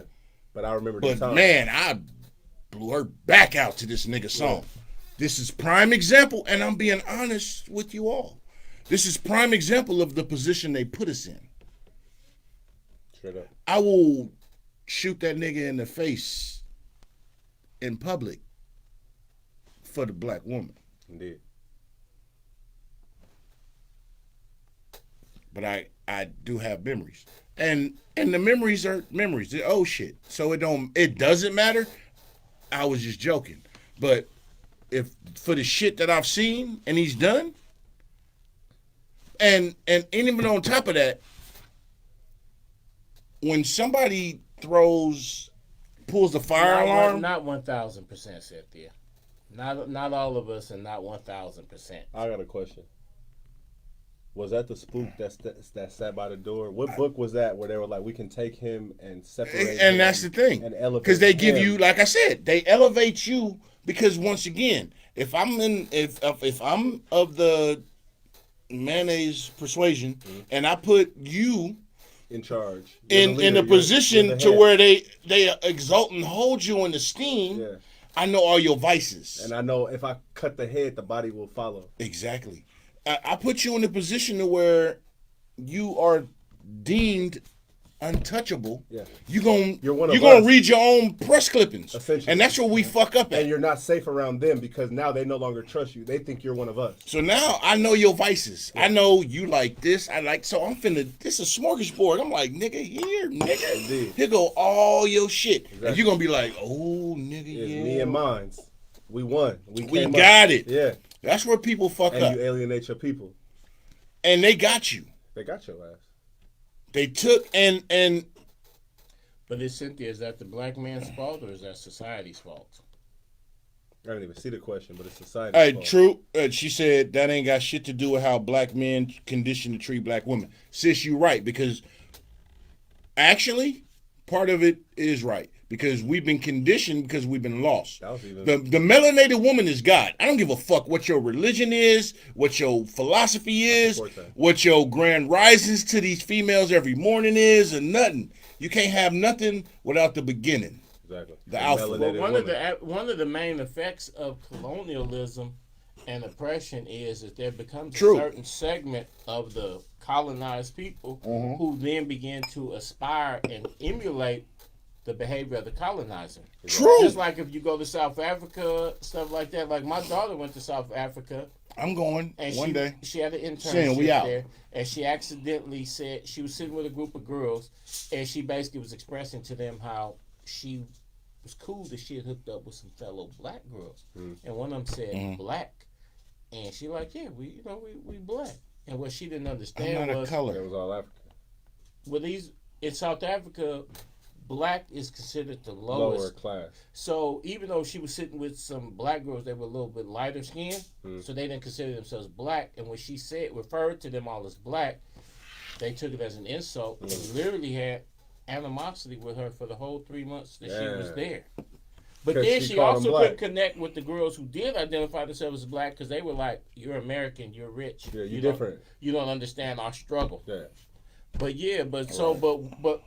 But colonized behavior. If the male colonizer oppresses the women, then many of the men who are colonized will then oppress their women. It's a learned condition. So does it all stem from Willie Lynch, old versus young, man versus woman, light versus dark? Like because we've been conditioned to be division, you know, at any cost. Like you said, you cut divide off and conquer at any cost. Because anywhere in society, somebody got to be the nigga. Yeah, anywhere. Yeah, whether you a dark skinned Filipino, whether you a dark skinned Middle got Eastern, to be a nigga. Right, and to to the point of, like we said, I'm once again, I'm speaking personally. Anything I say is me personally. Yeah. My shit. Disclaimer. There ain't no disclaimer. I'm just keeping it a buck. Come on, Cynthia. Come be that person. Sid, that's my sis. I love my sister. She knows. But the melanated woman is God. And I don't give a fuck who you are. Can't nobody tell me. I'm an amen that every time you say that. The melanated woman is God. But another aspect of colonized behavior is the fact of the inner hatred that we have for each other that makes us attack. Like on a lighter note, these boys, I'm pretty sure everybody saw the video of these boys trying to rob the dude. He ended up being the off-duty police. That's red. Wasn't going out. And the one kid, rest in peace to the youngster. I feel bad for him and his family. Because now it's a meme. Yeah. There's people, like, can you imagine getting killed on camera and millions of people are seeing it and your joke and your death becomes a running joke. And so everybody that loved you, everybody that cared about you, they got to keep seeing your death. Joke. People making a mockery of your death. And your death being the joke. But that's one of the aspects of colonized behavior. One, we be extremely violent towards each other. And another, we have no empathy for each other. So instead of making jokes and mocking the young man dying, think about what circumstances in his life put him in that led him to that poor put him in that position that got him murdered. Well, not murdered, but killed on camera. And that's so. This shit is deep, like Cynthia said. This shit is deep. It goes. There's so many layers to it. We got to unravel layers because it's all interconnected. What happens? And we getting on 2 hours, which is good. Mm-hmm. What's mad? What the thing is, because I've always said, and when I say niggas, I'ma say it. Niggas is coming any color. Any color, exactly. But what happens is motherfuckers only address the shit to their threshold level of pain. Mm-hmm. Or to their level of understanding? Pain. Mm-hmm. If I can only deal with, if I know the truth is at a 10, but my threshold of pain is a 4, that's the only shit I'm gonna address it to is that 4. I don't give a fuck about 5 or 6. And I'm not saying me myself, but I'm saying in general. That's what happens. Because like you said, young man died. And I feel sorry for his family. I hate his actions, but I don't hate him. How much of that attributes to uncertain lifespan? How many of our kids? Because we're put in a position to where they can't see 21, they can't see 25, they can't see 30. I've lost many a partner, many a friends, many a loved one, and through street life and whatnot. And I'm like, wow. And here I am, I'm 46, and hey, God willing, in 2 months when Sagittarius season hit, I make 47. Hey, no Frank Ocean, but you wear it well, P. I'm gonna just say, like, come on, man. Appreciate it. You know what I'm saying? I'm thankful. You aging like wine. They out here aging like milk, man. But I'm being honest. And I'm not bragging. No real shit. I'm just being honest. I grew up in an era of some real ill shit happening, and witnessed some crazy shit. Mm-hmm. Growing up in Oakland, you gonna see in Oakland, shit. And my family in East Palo Alto, Menlo Park. Shit, my folks my folks in Sac and whatever. I was on the East. I've witnessed some shit on many levels in different areas. Mm-hmm. So the glue, the Betty Crocker, the pancake, the Grix mix has always been the same. What I've witnessed, and I wish they would have passed that lick up though. I do too. Yeah. And I've let me say, I'm not gonna say what I was gonna say, but I'm gonna say I've witnessed, like I said, some shit enough. Just be like, wow. And when you push to where you have the pressures on society and whatnot that make you think. Yeah, we all able to be redeemed. Malcolm Little never would have became Malcolm X without redemption. Everybody deserves a second chance. That's true. I was given a second, maybe a third, maybe a fourth, even maybe a fifth or sixth or seventh, eighth, ninth, 10th chance in some eyes if you go down my chronological history. Exactly. And I'm going to say this, and I'm not bragging. I don't have a criminal record. I've never spent the night in jail. I've been arrested, but I've never been in jail overnight, and I ain't never told on nobody. I'm gonna tell that right now. I haven't. I've been in minor bullshit, but I've never done. Let me take that back.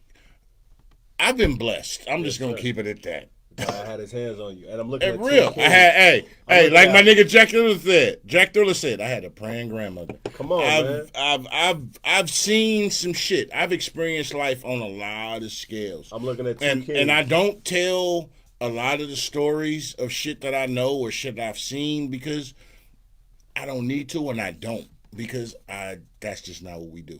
Where I grew up in, the era I grew up in, the motherfuckers I grew up and was raised under. I don't tell those stories. I could, and maybe I could sell some books, but I don't sell shit. You had to be there. It's one of them. Got to be in you, not on you. If you come on. But I look at that situation, and I'm like, wow, because I could put myself, not necessarily saying that situation, but maybe, but not, but maybe, but not. I could see in a young mind being in that predicament, damn near being thought to, let's go do that type of shit. Yeah, being young and impressionable. Exactly, and like I said, my condolences to that young man's family.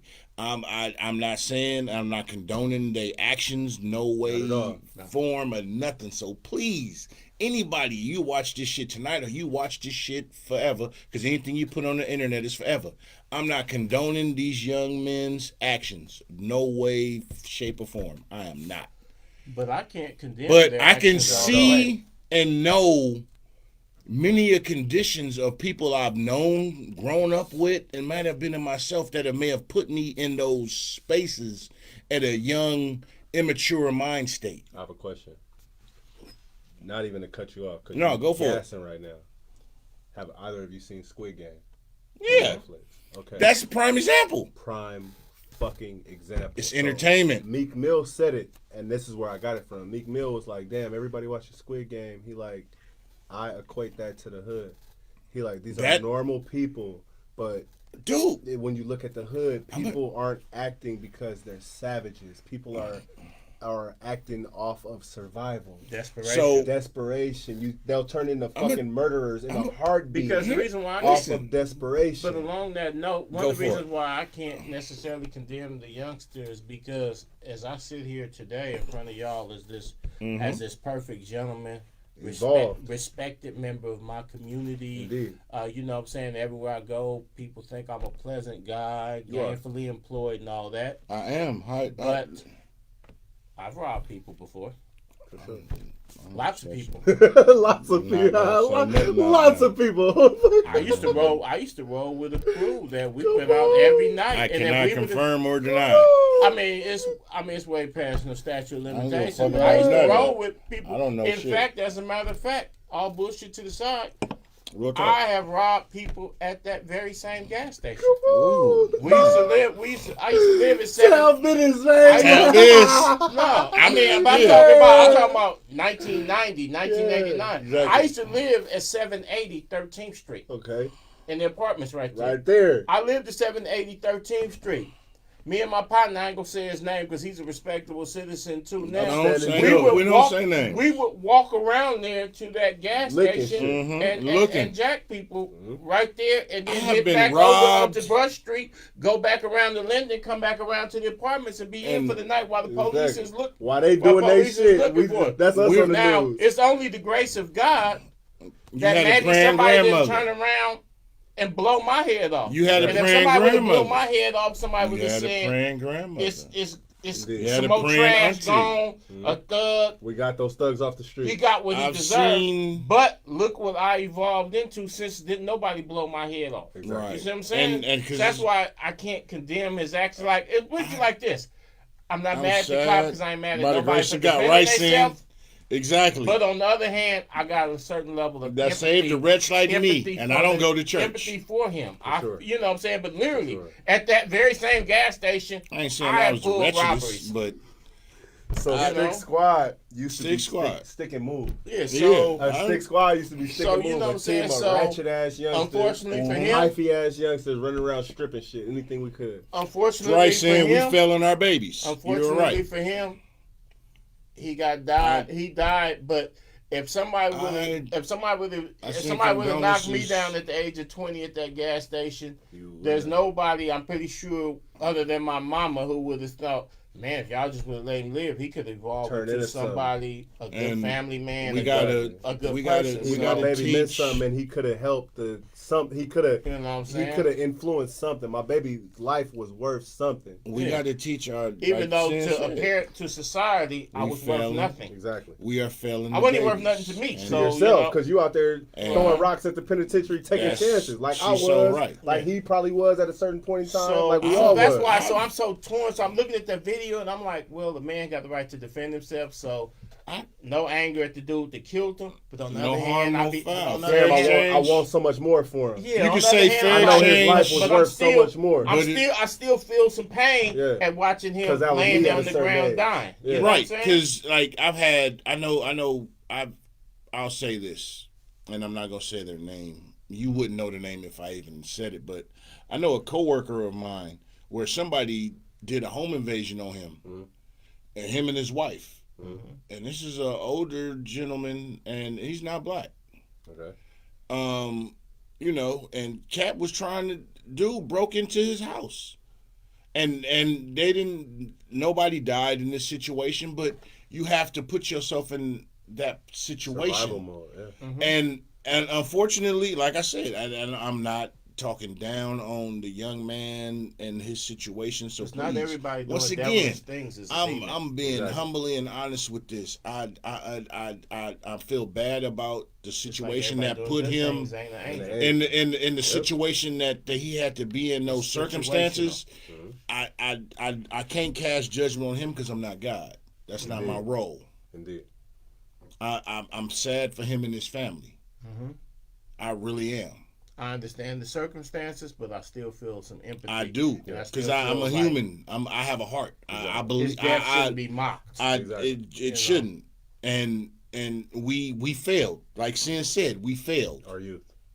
We failed, and that's really what this amounts to. We failed. Yep.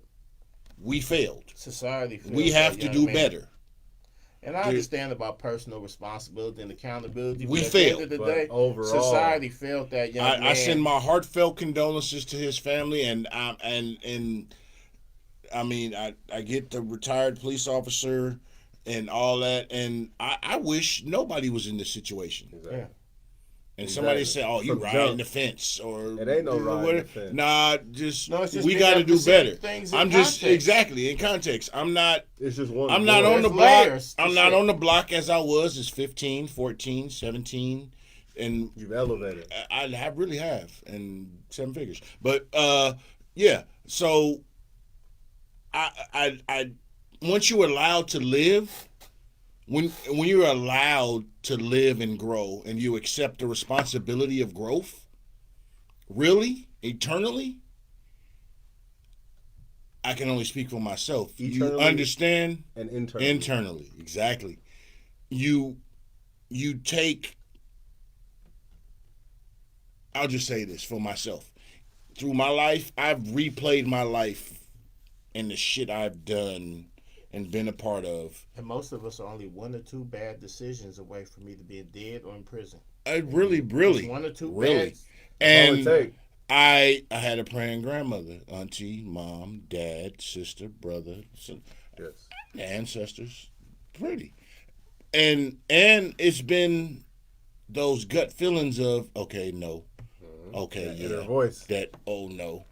The, ooh. And it's that self-awareness of knowledge to where you just, the shit that's in our DNA, and I'm going to go, this is deep when I'm going to say this, and I'm telling you beforehand when I say this, and it's not no, oh, he woke, because that's, the term is overused, but just some shit when you follow your gut. Sometimes it fits. It does. I'm gonna give you a real life scenario of myself. 93, maybe 94. I was young, 16, 17, around there. Anyway, I had an older cousin I always used to kick it with. We used to do hella shit. My older cousin's married. He's still married to his wife to this day. We used to go out and do just all type of shit. And I mean, not robbing and no shit like that. So no. But just out bitches, philandering through doing a lot of shit. Fucking around. Getting it in. Like I said, you nigga, I did a lot of shit as a nigga that caught the bus that these rappers talk about. But that's another story. On the Foothill bus, number 43. I'm humbly cocky. But no, I'm just saying. So I had a night where my cousin was like, man, I'm coming to pick you up. And I'm the driver. I'm 16. Mm-hmm. I ain't have a license, but I'm the driver. Yeah. And I didn't live with my mom at this time. So it's in context of the knowledge of self when I really look back at this moment. Mm-hmm. So my cousin was like, man, we coming to get you. I'm like, all right, cool. And 10 times out of 10, I'm like, nigga, we out, we gone, let's go. We sliding. So my mom just happened to come visit me because I didn't live with my mom at this age. I live with my auntie. But anyway, my mom was there, and so I got dressed, and I'm at the stairs putting my shoes on to go outside to drive and go kick it with my cousins and kick it. Yeah. And my mom walked by the stairs and walked right by me up the stairs. And something said, nigga, not tonight. Sit your ass down tonight. And I watched my mom go up the stairs, and I'm being full disclosure. That was the thought process that went through my head that night. Mm-hmm. And I looked at my mom go up the stairs, and I hadn't lived with my mom since I was 12. And we're talking about I'm 16, 17. So I haven't lived with either of my parents since I was 12. So I looked, and I was like, and my cousin's already outside. Nigga, what's up? You coming? And I'm putting my shoes on at the door to go, and I'm like, and something just said, and I said, all right, y'all go ahead. I'm cool. Yeah. I went upstairs. I'm like, nah, I'm good. I stayed in. I'm a young fly nigga. Phone call a couple hours later. Cuzzo got shot. Niggas in the front seat. And one of the niggas in the front seat died that night. I was like, wow. Guaranteed I would have got hit because I'm in the front seat. Off top, you in the front seat. So that intuition, that ancestral call, I'm not saying I was woke in, but something hit me and I really felt it was like, okay. Vibes. Yeah. Energy. And that's what we missing. Hey, right, Sin, I'm speaking my truth. And that shit, I was young. I wasn't in the woke culture then. Yeah. I was nowhere near that shit. Nowhere near. I was a young nigga doing. I probably didn't. Never mind. But I had your BM on some shit. Yeah, I probably did.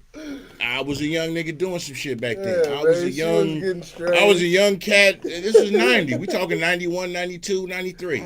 I was, you know what I'm saying? I graduated from high school in 92. I was a young cat.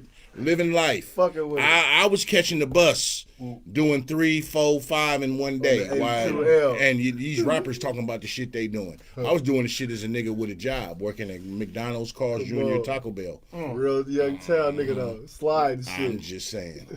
So I just been honest, and that's humbly cocky. But I've grown. But I experienced some shit in life, and that's that. But at the same time, to acknowledge that, I did have people in my ear like, bruh, yo, hey. Don't do that, do this. I've always had that. I chose to do what I chose to do. Yeah. I'm a Sagittarius. You can't tell us what to do. We do what the fuck we want. I'm going to find my path, yeah.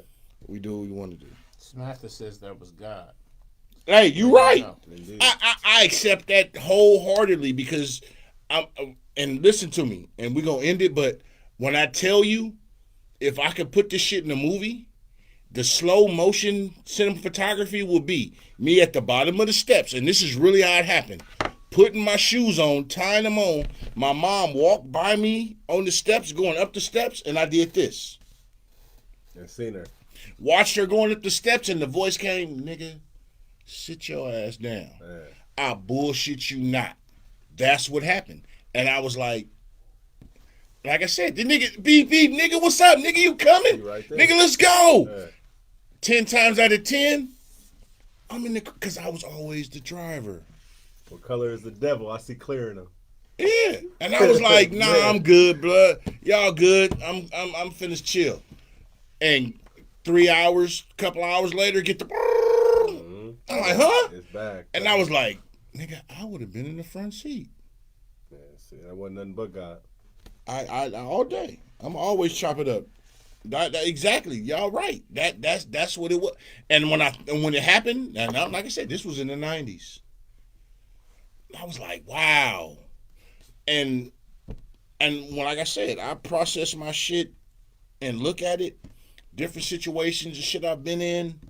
It's always been, and Jack Thriller coined the term because I had a praying grandmother. That's why I say that. Yeah. But that's real. Because you had mother, daughter, brother, sister, uncle, whoever. Angels in the outfield, yeah, angels exactly. in the end zone. You had angels that shit is over real. Thank you. Yeah, I did listen. I really and no bullshit. I'm not putting no 2s on no 10s and no nothing because that's not my character. That's not what I do. Warning comes before destruction. I listened. I just happened to listen and I went against my intuition. Yeah. I went against my nigga. We finna go have fun. Yeah. And I just said I'm finna chill.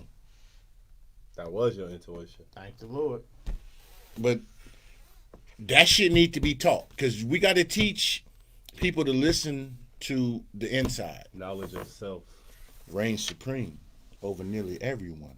Because knowledge of self is missing, man. Everybody's looking for an identity. Everybody on True, Bart. media. He did. I mean, excuse me. She did. Yes, she had other plans for me. Straight up. So we finna tune out. I once again we went for 2 tonight.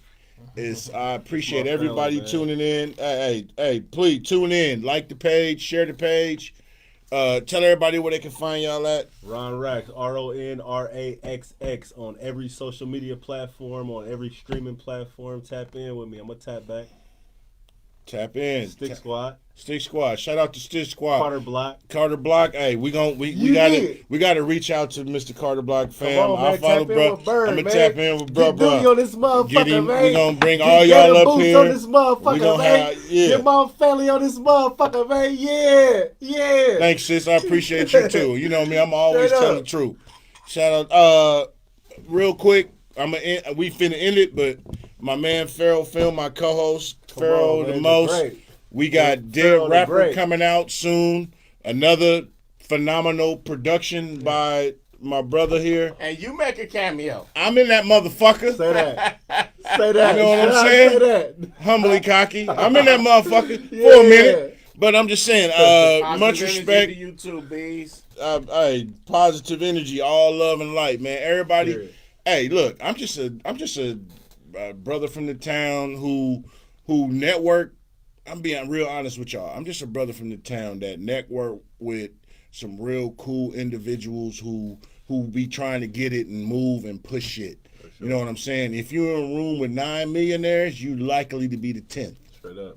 And if you're the smartest person in the room, you're in the wrong room. Come on. That's my shit. I hate being the smartest motherfucker in the room. The wrong room. I can't be that. I'm always willing to learn. So please, everybody, I hope y'all. I appreciate everything y'all do. Tuning in. It's Friday. I mean, shit is halfway open and whatnot. You know, y'all could be doing anything, but y'all chose to tune in and listen to us say what we got to say. I will always be eternally grateful for that, humbly, all day. And I appreciate love. Like I said, share the page, like the page. You want to be on Sin and Chanel, y'all already know. I'm gonna hit both of y'all up. We already know. We already talked about it before. Y'all gonna be on. It's all Jesus. Excuse me, Caesar Borgia. It's all love. So shout out Caesars, man. Shout out Little Caesars, man. Shout out Little Caesars. You know, tonight we've been off that Tycoon, that E40. Hey, yeah, this has been sponsored by. No, it's sponsored by me because I buy all this shit. I bought everything in this motherfucker. That's for me. So I appreciate y'all really, seriously. And everybody that's tuning in for the first time, thank you for tuning in. Ron and brought some people tuning in. I appreciate it. Hey, y'all, check out the page, man. I got a bunch of videos. I've been doing this shit for two plus years. You're not going to be disappointed, man. We got some shit. And if you got some topics you want to be on, hit me in the DMs, the notifications. You know, I respond to everybody, man. I'm a humble human. I put my pants on, legs on one at a time, and I wash my hands before I touch my dick before I piss. And I keep 2 washcloths in the shower, one for the body, one for the ass. Come on. And I ain't argue with no nigga who breath smell like helicopter smoke and motherfucking movie theater seats. Hey, and now it's time to say goodbye to all my Negro friends. Hey, man, it's all love.